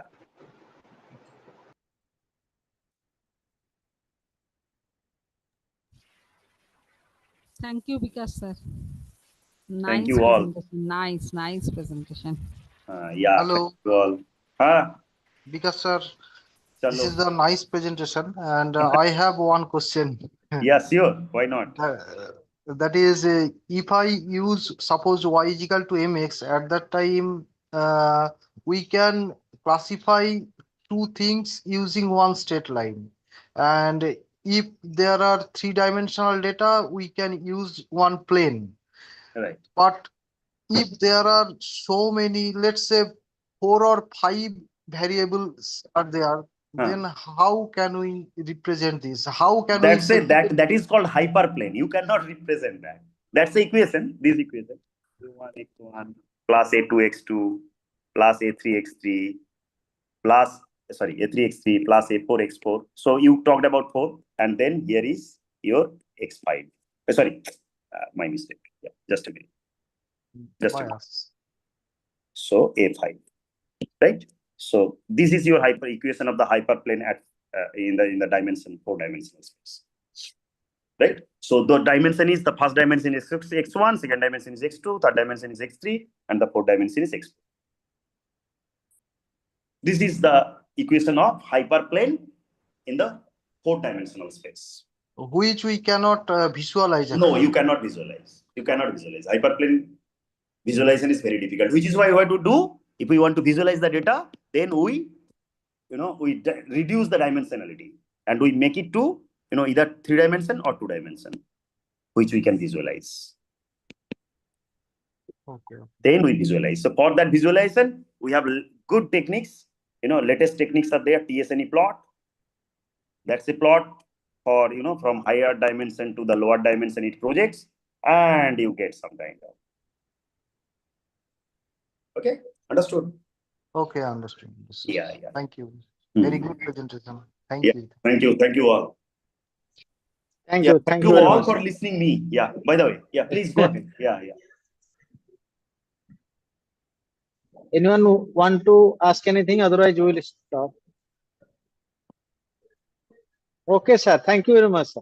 Yeah. Thanks to everyone for listening me, and Yes, sir. Yes, keeping sir. your patient. Yeah. Yes. Okay, by the way, yeah. Thank you, sir. Bye, Yeah. sir. Bye. Yeah. We will start our second session now. Yeah.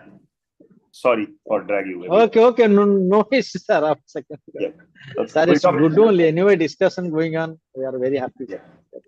Okay. Yeah. Thank Bye-bye. you. Thank you, sir. Bye, Bye-bye sir. all. I will get back to you, sir. Sure. Okay. Bye-bye. Thank you. Thank you. Bye. So officially, we will sir is there, no exam.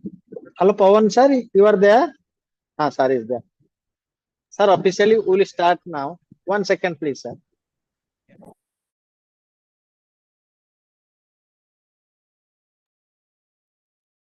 So good evening to all the participants to the day 3, session 2 of the faculty development program on applications of communication, signal processing, and robotics for smart cities.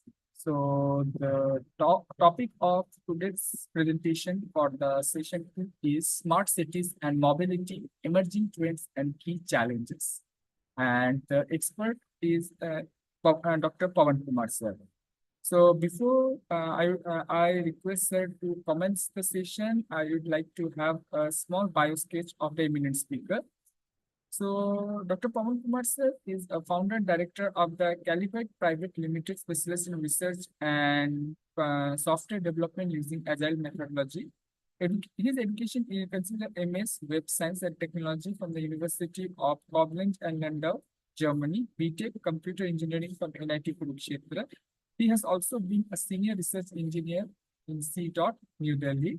His expert areas comprises robotics and Internet of Things, machine learning and artificial intelligence, web and mobile app development, agile project and team management, technology integration and digital transformation, mentorship and technical leadership.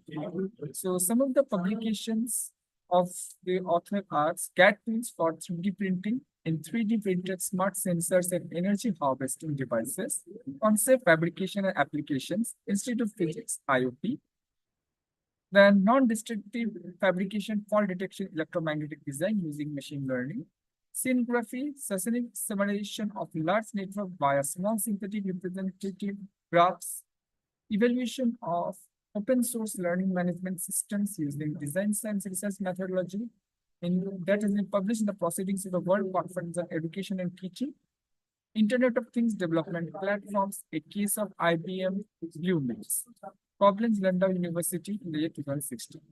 So with this bio sketch, I would like to request Pawan sir to comment the session. Over to you, sir.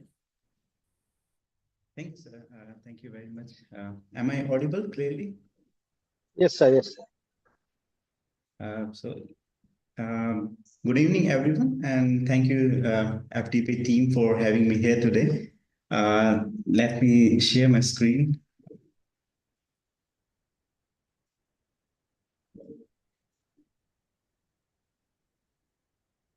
Yeah. So we are going to talk about something that is shaping the future of our cities, smart cities and mobility.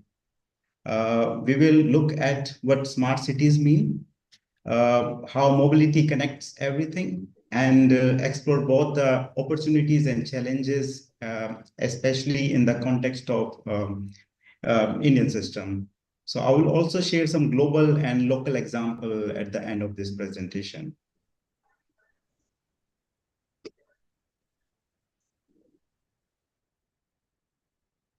Yeah. So let's simplify it. A smart city is not about just technology. It's about like using technology to solve real life urban problems. It's about better services, cleaner environments, smoother travel, and more responsive governance. So on this slide, we will look at how different parts of the world define and approach smart cities. So we have 3 examples here. The ISO 37122 international standard, the Government of India's Smart Cities Mission, and European Union Smart Cities Framework. So each one has a slightly different focus, but they all share the same main idea, like using data, innovation, and citizen involvement to make cities more livable and sustainable. So ISO, I'll start with ISO 37122 standard. So this is a global guideline that helps cities plan and measure their progress in becoming smart and sustainable. So its main focus is to improve social, economic, and environmental outcomes using data. So cities are encouraged to collect and use data like how much energy is used, how traffic flows, or how waste is managed to make better decisions. So it promotes teamwork between departments and rely on facts rather than assumptions. So it's all about data. So the goal is simple: to help cities become sustainable, inclusive, and measurable in their growth. So ISO gives us cities a framework to track progress and improve over time. So next we have the Smart Cities Mission of India. It was launched in 2015. So it is one of the largest urban development program in the world. So the main focus here is citizen-centric planning, meaning people are the heart of every project. So the idea is to use technology-enabled infrastructure and efficient service delivery to make cities work better. So you might have seen examples like city commands and control centers. You can just search for Fluent Grid. So we have that in Kochi Smart City. Real-time traffic dashboards or smart waste management systems, all of these come under this mission. So the mission encourages upgrading existing infrastructure, adding smart services, and involving citizens as well in the planning and feedback process. So the ultimate goal is to make cities, again, livable, efficient, more important, citizen-friendly. So not just tech-driven, but people-focused. And the last one is European Union Smart Cities Framework. So EU's main focus is integrations, like how transport, energy, and digital systems work together efficiently. For example, in Europe, they often link transport system with the energy grid, like using data to manage electric vehicle charging or optimize public transport schedules. So the EU framework encourages cities to break down silos. So transport, energy, housing systems talk to each other through technology. So different departments talking to each other through data, right? So if we compare all these three models, so ISO, it gives us guidelines and measurement tools. The Indian Smart City Mission focuses on implementation, and EU focuses on system level integration and efficiency. So how to connect transport, energy, and ICT systems for better results, but all aim to make cities cleaner, more efficient, and people friendly. So now we talk about smart cities. One domain that is truly connects everything from housing to economy is to sustainability is mobility. Like so, mobility is the backbone of the smart city. Efficient, safe, and sustainable movement of people. So that is mobility and goods, people and goods directly affects economic productivity, environmental health, and citizen satisfaction. So a well-structured, well-designed mobility system reduces congestion, saves energy, cuts pollutions, and makes energy more inclusive, like ensuring that all citizens, regardless of their income or ability, can access opportunities. To understand why this topic is so crucial today, so let's look at the bigger picture of urbanization. So according to the UN, by 2050, nearly 68% of the world population will live in cities. So that is over 6.5 billion people. It's around 650 crore people that will live in the cities, in the urban areas by 2050. Right? So Asia and Africa, as I shown the example here, will experience the fastest urban growth. And this creates both opportunities and challenges. So more people means more demand of housing, water, energy, especially transportation. So without smart planning, this growth can lead to chaos, like traffic congestion, air pollution, and declining quality of life. Right. So before I proceed with the presentations, I also like to share some live dashboard, right?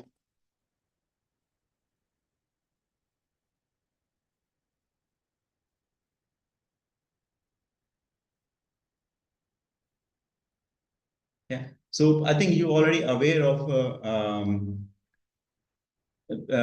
live traffic data, right? So Google provides this interface. You can just see this is my area. So you can see the traffic is live here.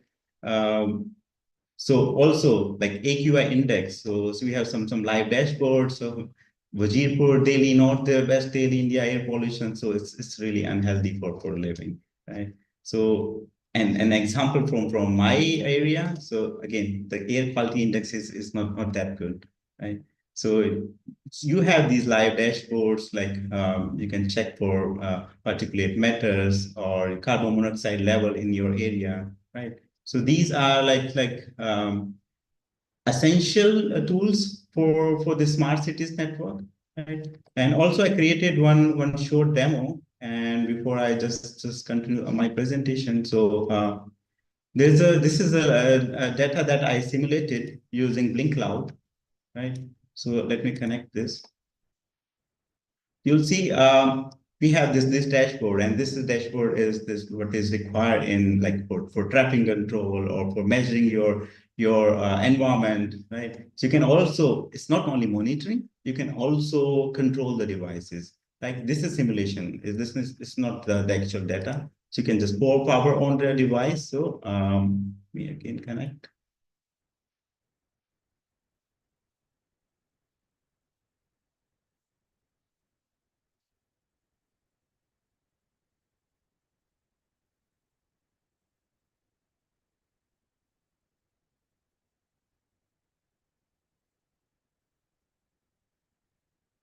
Okay, maybe some issue with the connection, but yeah, maybe we can come back to this later.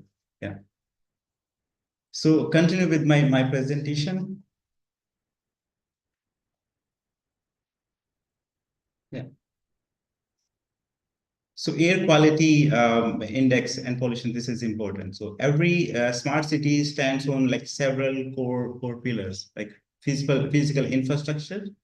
Uh, So physical infrastructure like roads, transport, networks, utilities, ICT infrastructure, information and communication technologies, data connectivity, digital platforms, governance like smart policies, transparency and citizens, energy and water, efficient, sustainable resource management, and finally, mobility. That's the topic for today. So connecting all these systems together. So mobility is not an isolated services. It is the nervous system that links all other functions of the city. So on the right, you will see how these pillars come together in a holistic smart city framework. So we have like smart governance, digital tools enable transparent, accountable, and citizen-centric administration. For example, e-governance portals, they allow residents to track public services in real time. Smart energy, efficient energy management, and renewable integration reduce costs and environmental impact. Smart grids can adjust energy distribution based on real-time demand. Smart mobility, this is the backbone of urban life, connecting citizens, businesses, and services efficiently. So we have smart environment, monitoring air quality, as I showed you before. Waste and water uses ensure sustainability, sustainable urban living. So we have smart economy, leveraging technology to drive innovation, entrepreneurship, and economic competitiveness. Finally, the smart living, enhancing quality of life with smart healthcare, education, and housing solutions. So, but why mobility matters the most in small cities? So urban transport today consumes nearly 40% of city resources in terms of space, energy, and finances. Congestion leads to wasted hours and lost productivity. Air pollution worsens city health outcomes, and road safety remains a major concern. That's why cities worldwide are shifting focus. Now they are shifting from infrastructure heavy mobility to data driven sustainability, and including mobility. So this means using sensors, AI, artificial intelligence, and real-time data to optimize transport and designing system that serves everything, not just car owners. So we'll come to this point at the end of this session. So here's how smart cities are transforming urban movement. So we have SUMPs, it's sustainable urban mobility plans. So these are detailed plans made by cities to reduce traffic jams, improve public transport like buses and metros, and make it easier and safer for people to walk or cycle. So we have second model, integrated multimodal transport systems. This means connecting different types of transport like buses, trains, metros, auto rickshaw, shared cabs, and bicycles so that people can travel smoothly from one place to another without any problems. So mobility is today technology driven. So IoT, I hope you know the term Internet of Things, like you connect sensors and physical devices together through cloud, through internet. So sensors monitor traffic flow, parking, and public transport uses. We have artificial intelligence. So predictive analytics, give me just one moment.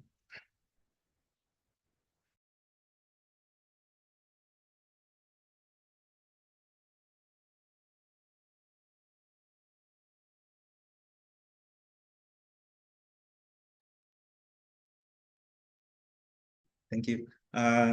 So artificial intelligence, so predictive analytics, optimize traffic signals, reduce delays, and anticipate demand. So we have an example from Pittsburgh that I will discuss in the coming slides. We have 5G connectivity for fast data transfer. It enables real-time data exchange for responsive traffic and mobility management. So now we have understood how mobility forms the backbone of smart cities, like look ahead at how cities around the world, including India, are transforming the way people and goods move. So we'll explore 6 emerging trends shaping the future of smart mobility.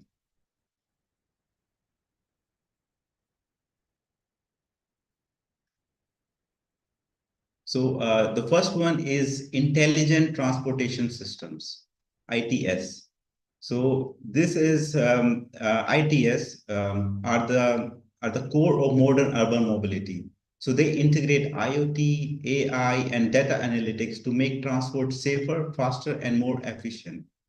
So we have like IoT-enabled traffic monitoring, so sensors and camera collect real-time traffic data, helping control center, as I mentioned before, so they can detect congestion or accidents instantly.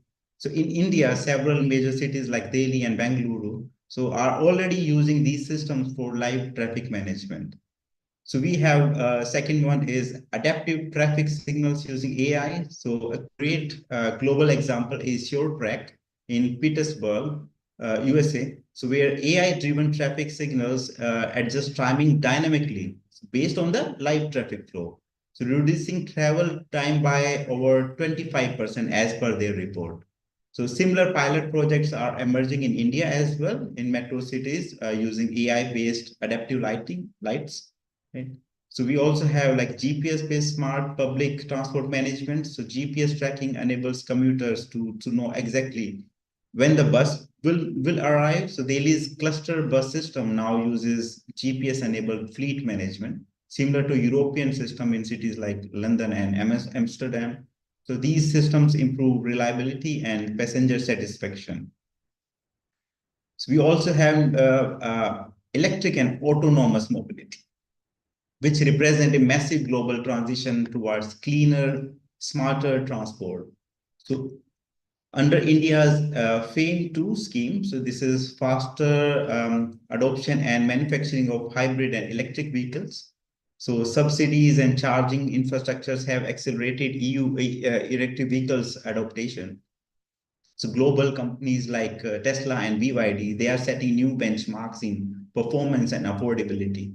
So you also, I think you must have seen somewhere now. So in India, we also have battery swapping ecosystem, right? So especially for 2 and 3 wheelers, addressing the challenges of long charging times and limited range. So this model is gaining traction as it reduces downtime and infrastructure cost as well. So we have like autonomous vehicle from Waymo's autonomous taxi in the US to Singapore's self-driving shuttles. So automation is redefining how we think about safety and efficiency. So current researchers, they focus on safety validation and V2X. V2X is vehicle to everything communication. So enabling vehicles to talk to signals, for example, infrastructure, and also talk to each other in real time. So the third major trend is the shift from ownership to access. This is interesting. So known as like mobility as a service or MaaS, right? So MaaS integrates public and private transport options into one app-based ecosystem. So allowing users to plan, book, and pay for trips across multiple modes. So we have VMAP, it's a global benchmark combining buses, taxis, metros, e-bikes in a single subscription model. So in India as well, we have like early initiatives under ONDC mobility pilots aim to integrate platform like metros, auto into one digital framework so that you can pay through one card. So this shift supports sustainability, reduces private car ownership, and gives citizens real-time flexible mobility choice. Right? So another major transformation is happening through shared and micro mobility. So services like bike sharing, e-scooters, and on-demand shuttles make short distance and last mile travel convenient and affordable. So cities like Paris and Singapore have successfully integrated shared mobility within their public transport network. In India, we see Rapido experimenting with shared electric micromobility. But we do have challenges as well, like safety and helmet compliance, vandalism and parking management, integration with existing public transport infrastructure. But when managed well, I think micromobility can greatly reduce congestion and emission for short trips. Next we have like data-driven mobility planning. So one of the most powerful enablers of smart city is data. So big data and artificial intelligence. So it helps cities predict travel demands, optimize routes, and plan new transport corridors. So IoT-based smart parking system. So we can use ground sensors or cameras to guide drivers to available spaces to reduce idle circulation. And next point is really interesting. You can also see in the picture. So we have like real Singapore and virtual Singapore. So we call it like digital twins. It's a virtual replicas of city transport systems. So I think this project is already completely. Obviously, there would be some modification time to time, but this virtual replica of city transport system are emerging tool for scenario testing and infrastructure planning. For instance, like Singapore and Dubai are using these twins to digital twins to simulate traffic under different policy conditions. So before the implementation, they can test everything. So these tools make planning evidence-based, adaptive, and citizen-friendly. Finally, the heart of these innovations is sustainability. So creating a mobility system that reduce emission and promote healthier cities. So, for example, in London's ultra low emission goal, we call it ULEZ, has reduced vehicle pollution by more than 25% by the report. So Delhi's electric vehicle policy also encourages zero emission vehicles through incentives and mandates. We also have like urban air mobility. Cities are exploring drones and air taxis for cargo and short distance travel. For example, we have a trial by Volocopter in Dubai and Germany. I think it's a German-based company. Apart from this, we also have like walkability and cycling infrastructure, right? So smart cities are reimagining urban design to prioritize pedestrians and cyclists with dedicated lanes, so shaded paths and safe crossings. So after all, actually, this is the most sustainable mode of transport is simply walking and cycling, right? But we do have some challenges in smart city mobilities, right? So it's equally important to recognize the challenges that cities faces while implementing them, right? So building a smart mobility ecosystem isn't just about like deploying technology, right? It's about upgrading legacy infrastructure, right? Aligning regulations, ensuring inclusivity, right? And balancing environmental priorities. So I have prepared like 6 major categories of challenges that smart cities, especially in developing contexts like India, are dealing with. Right. So first one is like we have infrastructure constraints. Like one of the biggest hurdle is infrastructure readiness. So most of our urban transport infrastructure was built decades ago, like long before we have this innovation like electric vehicles, autonomous systems, or real-time mobility solutions were ever envisioned, right? So like legacy systems, so our roads, parking layouts, and power grids were not designed for EV charging stations or vehicle to infrastructure communication. So upgrading these networks requires major investment and long-term urban planning as well. Right? We also have like poor last mile connectivity. So even in cities with robust metros or bus network, the challenges often lies in the first and the last mile. So if a commuter, right, cannot easily reach the nearest station, so the entire public transport chain weakens. So cities like Delhi and Bengaluru, they are experimenting with e-rickshaws and bike e-sharing, right, to fill this gap. But I think scalability remains very difficult. So we also have like policy and regulations like smart mobility operates at the intersection of multiple domains. We have transportation, we have telecommunication, we have data, we have energy, so that brings regulatory complexity, right? So for example, and IoT devices, they are collecting real-time data from vehicles and users. So protecting that data becomes crucial. So breaches could compromise both privacy and safety. For example, hacking into connected vehicle system, like it's a dangerous thing. So we also have like need regulatory approval for autonomous vehicles. So autonomous driving demands completely new legal frameworks for liability, insurance, and safety standards.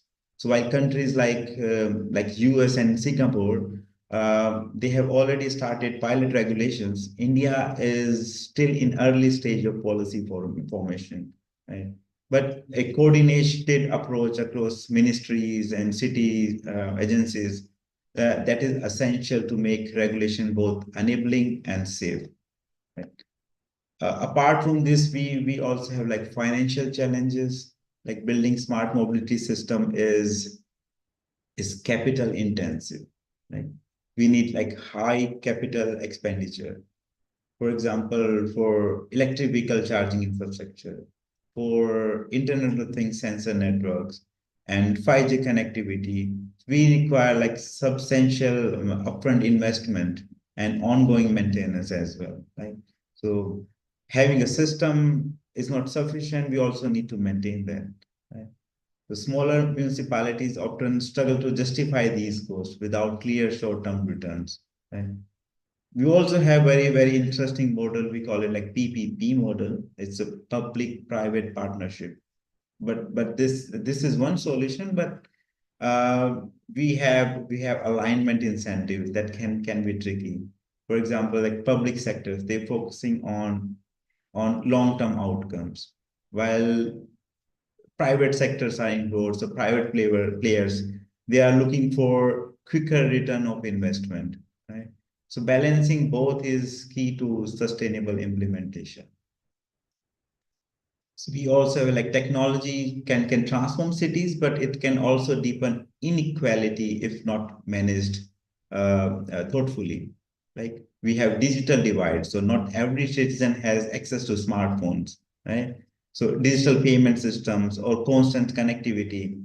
So if mobility systems become app only, so large section of our society, can be there could be a risk that this large part of society will be excluded, right? So we need to take everyone together. So we access, for example, if an elderly citizen and people with disabilities, right? So often face barrier in using these modern transport modes. So smart mobility must integrate universal design principles, but yeah, We can have like tactile paths, voice-enabled systems, low floor vehicles to ensure this inclusiveness. But so smart cities must serve everyone, not just the tech-enabled urban elite, right? So should be for all citizens. It should be for the poor citizens who cannot afford these features, these devices, smart devices. Right?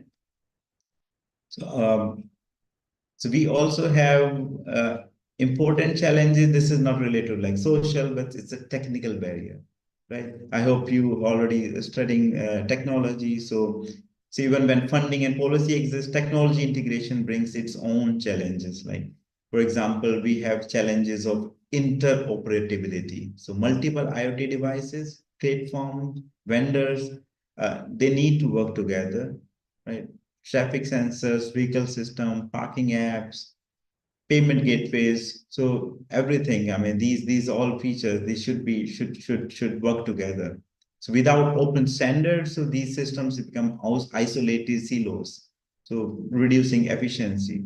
So we also have this standardization issues. So different manufacturers they follow different communication protocols for EV chargers, for example, or for V2X communication. This is vehicle to everything. Yeah.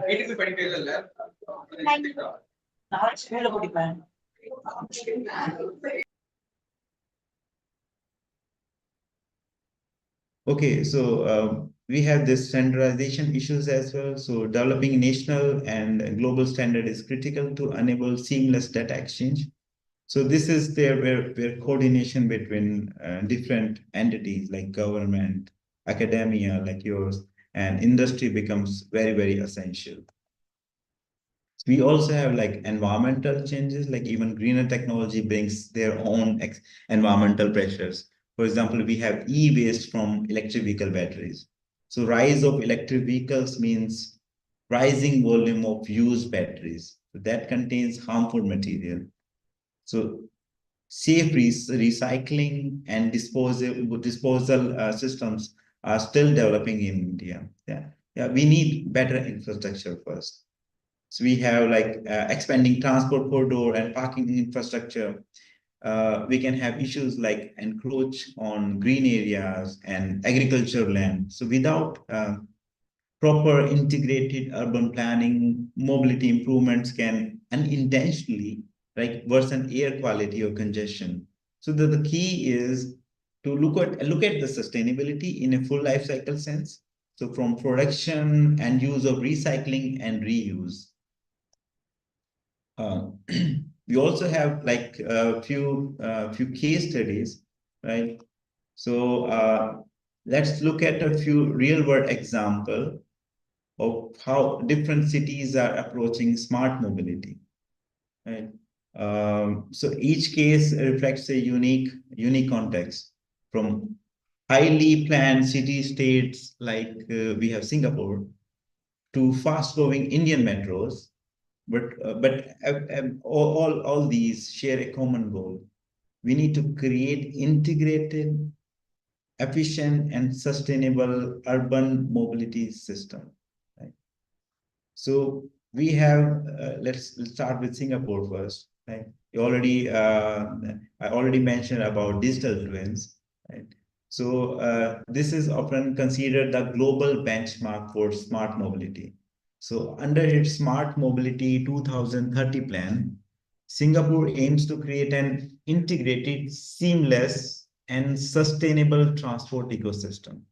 Right? So integration means they already have this system in place now. Right? So every modes of transport like MRT, buses, taxis, shared bikes is connected through a unified digital platform. So commuters use one card or one application to pay across all the services. So this is integration that Singapore has achieved. Seamlessness. So we have like real-time data from sensors and cameras. Um, it allows dynamic traffic management and predictive maintenance of infrastructure. Right? So how we can achieve this without better infrastructure, without 5G connectivity, 6G connectivity, or whatever we have in the future, right? Without the better infrastructure, we cannot achieve these things. The last point for this slide is sustainability. So the Singapore government, they promote electric buses, congestion pricing. So this is very interesting concept, congestion pricing. So you pay to drive in area in peak hours, right? In peak hours when we have congestion and you want to drive in that area, so you have to pay some charges, right? And we have like transit-oriented development to minimize car dependency. So what is remarkable in is how Singapore combines. It's the policy, technology, citizen behavior. So they are taking everything together. They combine everything, right? So they have achieved a lot in this area. So that's why this is considered as the global benchmark for smart mobility. Our next example, this comes from Europe, Barcelona, Spain, which has redefined urban mobility through its super blocks initiatives. Right? So the city recognizes its, you can see in the diagram as well, right? So we have the current situation, we have the super block model, right? So in the current situation, you can allow traffic everywhere, like in this corridor. But with the second approach, where you have already recognized the grid into cluster of 9 city blocks, where through traffic is restricted, right? So this is now especially for pedestrian or you're cycling on this tour in this route, right? So in this zone, so streets are reclaimed for pedestrian, as I mentioned, also for green space, right? So what is the result of this? So it reduced air and noise pollution, like it lower vehicle use because vehicle is not allowed in specific area, right? And you have more vibrant public spaces, so people can sit together, they can cycle, they can enjoy it, right? The clean air. So this model has inspired cities around the world, showing that like smart mobility is not about only about this technology, but about redesigning urban spaces for people, not just for vehicles. Now coming to India, we have some innovation in Delhi, NCR, and Pune region, also in Bangalore, right? So these cities now taking big stride towards smarter mobility. And so we have like Delhi NCR, it has implemented this ITS, Intelligent Transportation System, for adaptive traffic management and real-time bus tracking. We also have like promoting electric vehicle adoption under this Delhi electric vehicle policy, where government provides subsidies for e-autos, two-wheelers, and charging infrastructure. So government is trying to promote this electric vehicle for sustainable environment, for clean environment. Right? Pune is actually pioneering EV fleet integration for public transport, right? By developing smart traffic control and parking management using IoT sensors. So these examples highlight India's transition from pilot projects to large-scale smart mobility, blending policy support, local innovation, and citizen participation. For Indian models, what is important? So this is the citizen-centric approach, right? But we discussed in the slide in the beginning. Finally, let's travel to Muscat City in UAE, right? This is world's first planned sustainable cities, designed as a zero carbon urban zone. So Muster integrates renewable energy, smart buildings, and autonomous mobility. So this city uses PRT, this is a personal rapid transit ports, right? It's a small driverless electric vehicle running on dedicated tracks beneath the city. Right? These ports provide point-to-point connectivity, they reduce the need for private cars entirely. Right?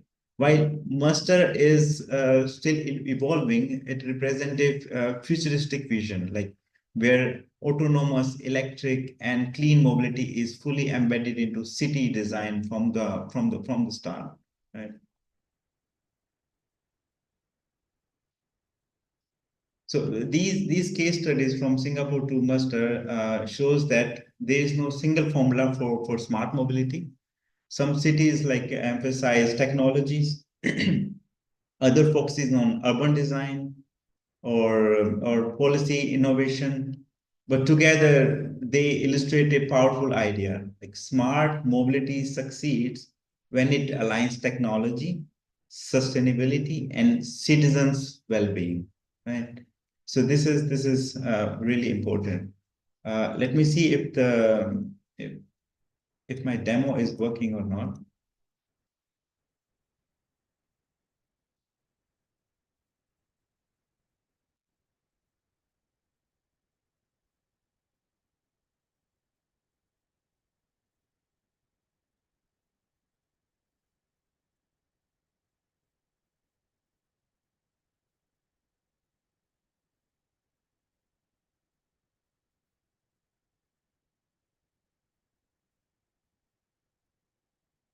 Give me 1 minute.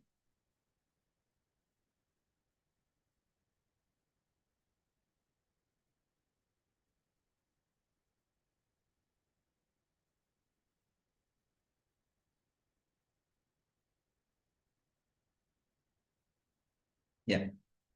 So this is simulation, as I mentioned before.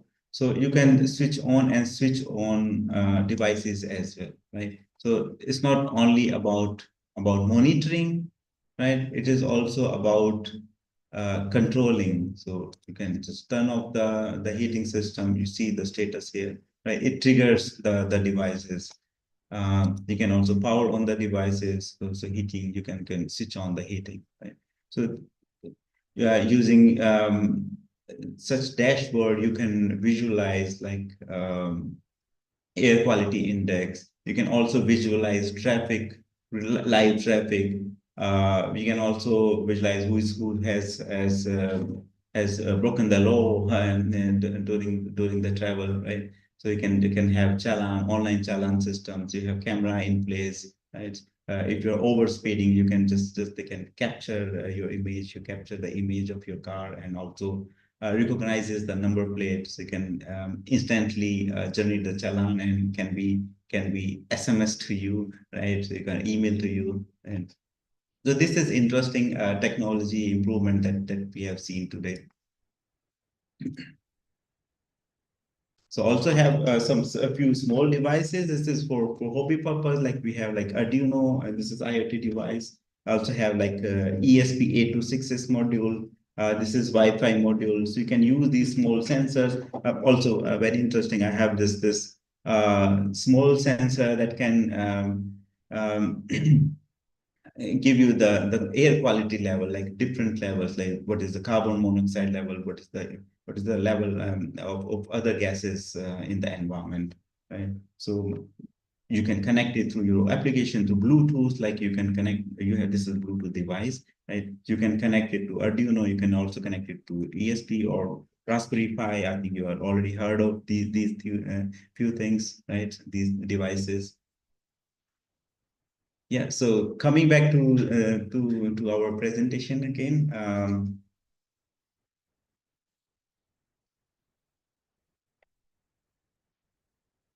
So as we come to the end of today's session, so let's take a quick step back and look at the bigger picture of what we have discussed. Right? Smart cities are not just about advanced technology or fancy gadgets. They are about how we use technology, policy, and people together to make cities more livable, efficient, and inclusive. Right?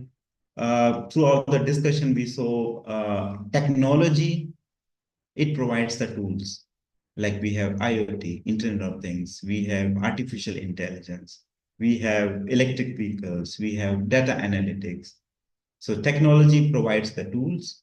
So we have policy that provides the direction, like to regulations, to planning, to proper governance, right? And finally, we have the people, right?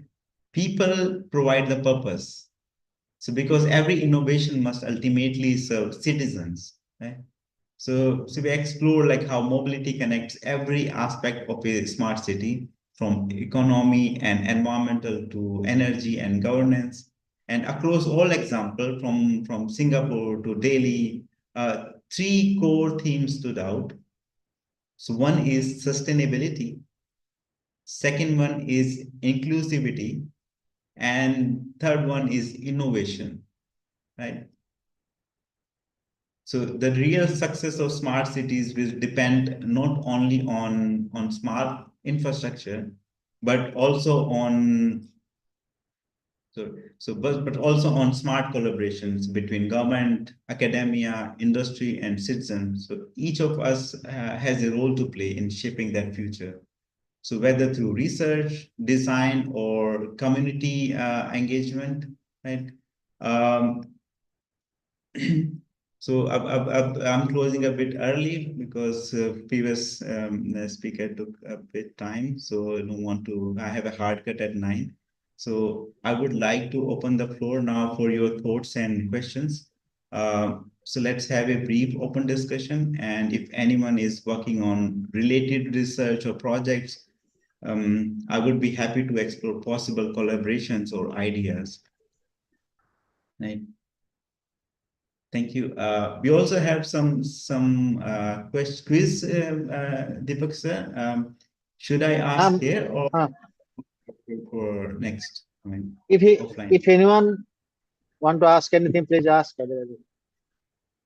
Sir, normally people will ask on the first session more because all will be hungry normally this time. The normal tendency. Yeah, it's already Normally late. first, and all are actually faculty members. So everyone, and today is also one working day.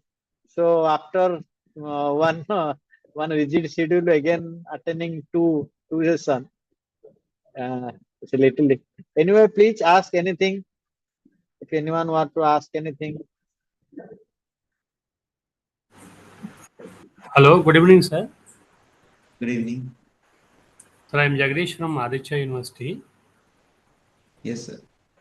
Sir, you're giving a demo on this MQTT. I was, at that time, I was a little bit internet connectivity issue.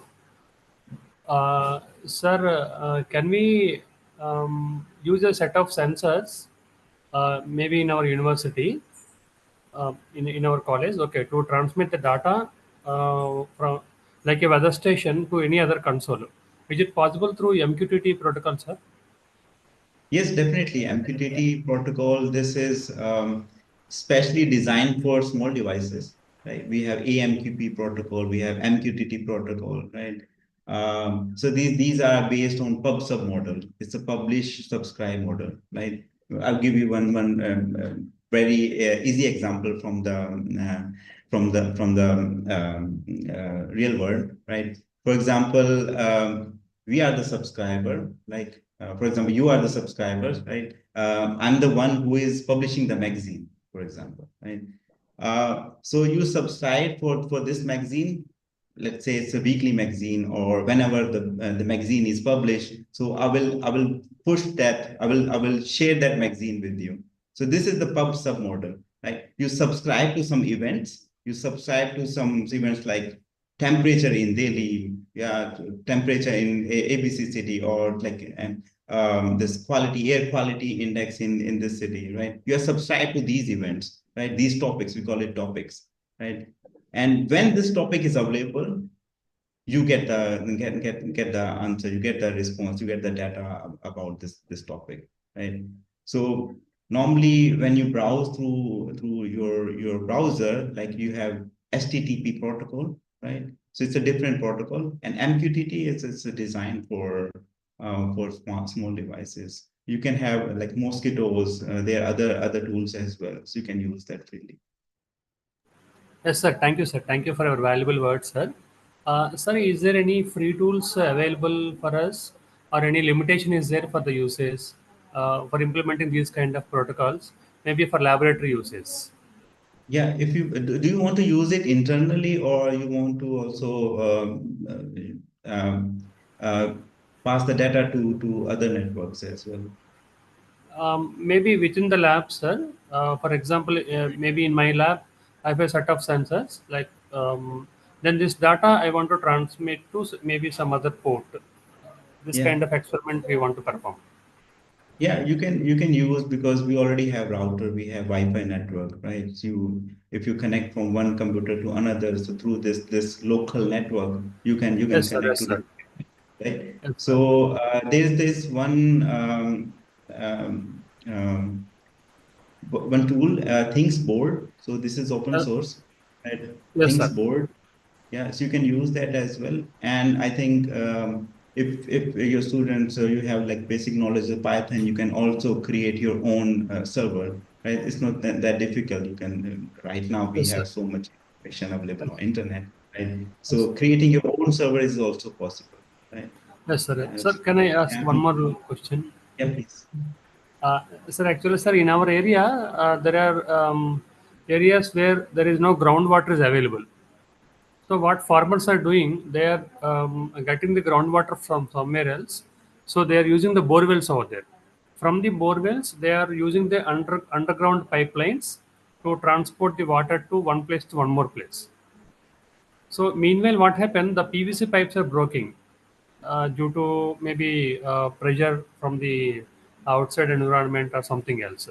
So to control this, can we use this concept of MQTT to locate where exactly the pipe has been broken? So is it possible? Do you think? Yeah, I have to check this. Sorry, Yeah, I have yes, sir, yes, no sir. Nice. answer for this. Yeah, Yes, sir. because I will. pipe I is will broken contact you, from. sir. Yes, sir. Thank you. Yeah. Yes, sir. Thank you, sir. Thank you for your session. Thank Any any other want to ask anything? Otherwise, we'll stop it. Otherwise, I have a few questions. Yes, sir. Yeah. So I think this is through ATL initiative, right? So do your college already have, like, I think we have faculty from various colleges, right? Students as well, PhD students as well, right? So do you already have some kind of ATL lab in your environments? Are you struggling with something, with some system that you want to discuss, right? Or if you have some open challenges that, okay, you have some issues, okay, how to approach this in a proper way. So do you have some challenges already, or you think like you're struggling to motivate students to work on these technologies? So do you have some challenges, or it's all already very good at your end? The first question is, do you already have some kind of labs where you can have like sensors and robotics things? We call it things, like it's the Internet of Things. So everything is a thing. Sir, Pawan sir, Yes, sir. myself Shumanta. Sir, we have in BBIT, we have a partly in innovation lab. That lab we are building some robots. Like one of our robot has got an award from Gujarat RoboFest last year, and this year also we have submitted some proposals, and our students are participating regularly different competitions. Based The projects are merely based on the IoTs also they are working, and in future we want to work more emphasized or deep of IoT also.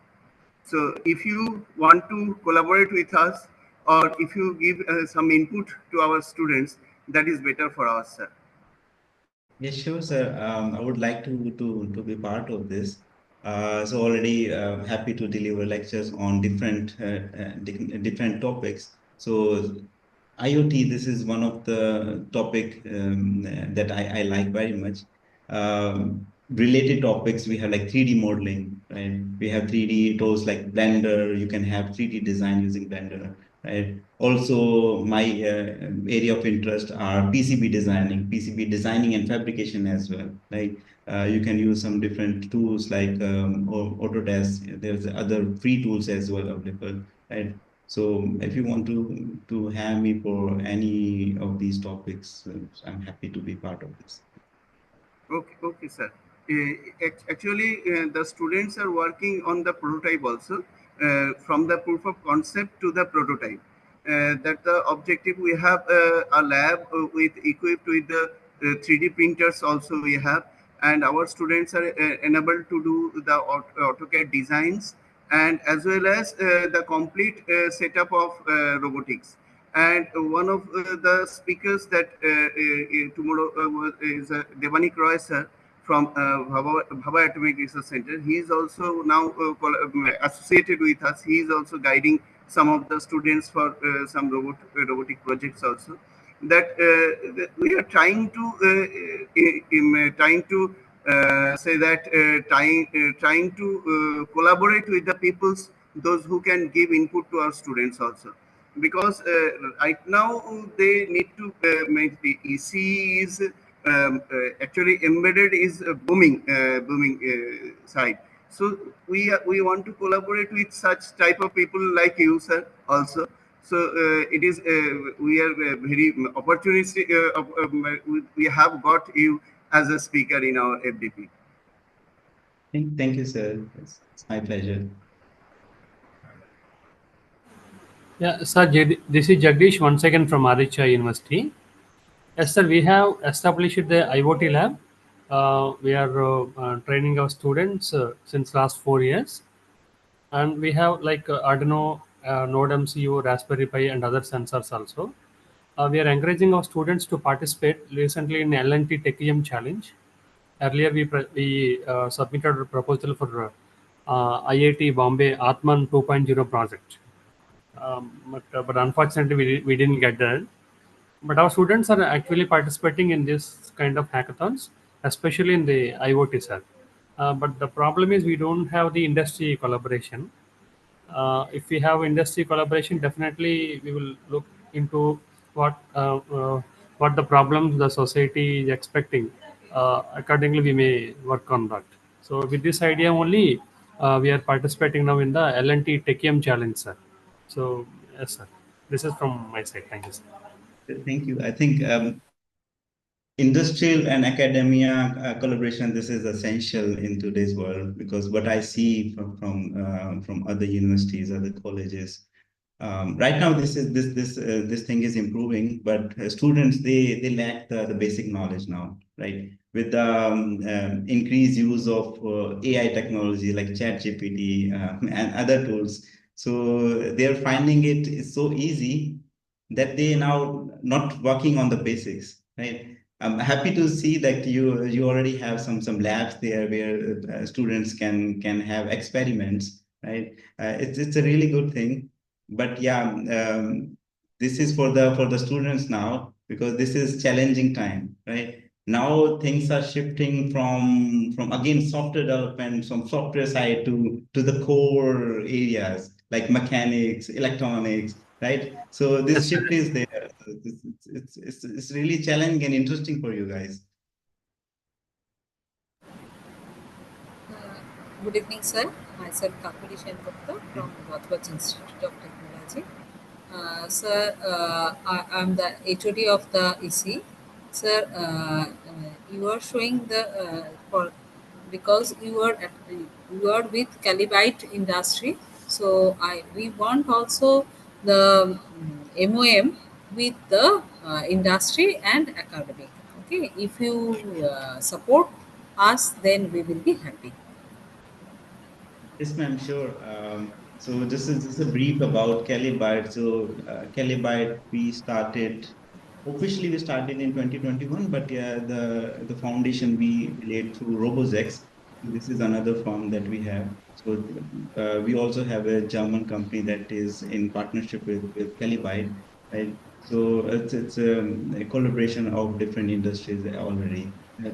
My team currently working on software products with some German clients. Right, I cannot disclose this due to NDA that we have signed. But we already now working on the latest technology, and most important thing that I learned during my entrepreneurship career is process, right? Like how to use the process. Like if you have very good process, I mean, even if your students or your employees, yeah, your team members, they are not technically very capable, right? But if you have process, you will manage everything, right? So process is one thing. Documentation is very important. So these two things are really crucial for us. Yeah, I would be happy to collaborate with universities and colleges. Okay, then we will contact with you for these records. Okay, Yeah, sure. thank you, sir. Thank you.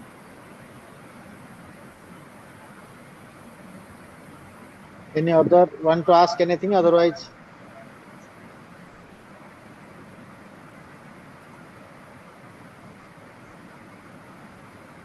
sir, thank you very much, sir.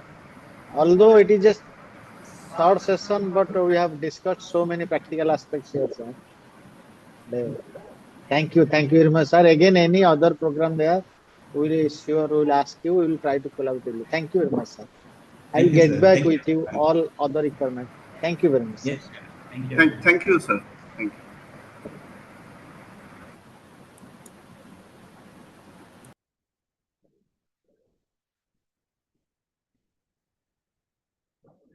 Okay. All the participants can go. We will meet tomorrow. Tomorrow at 6 p.m. we will meet. Ah.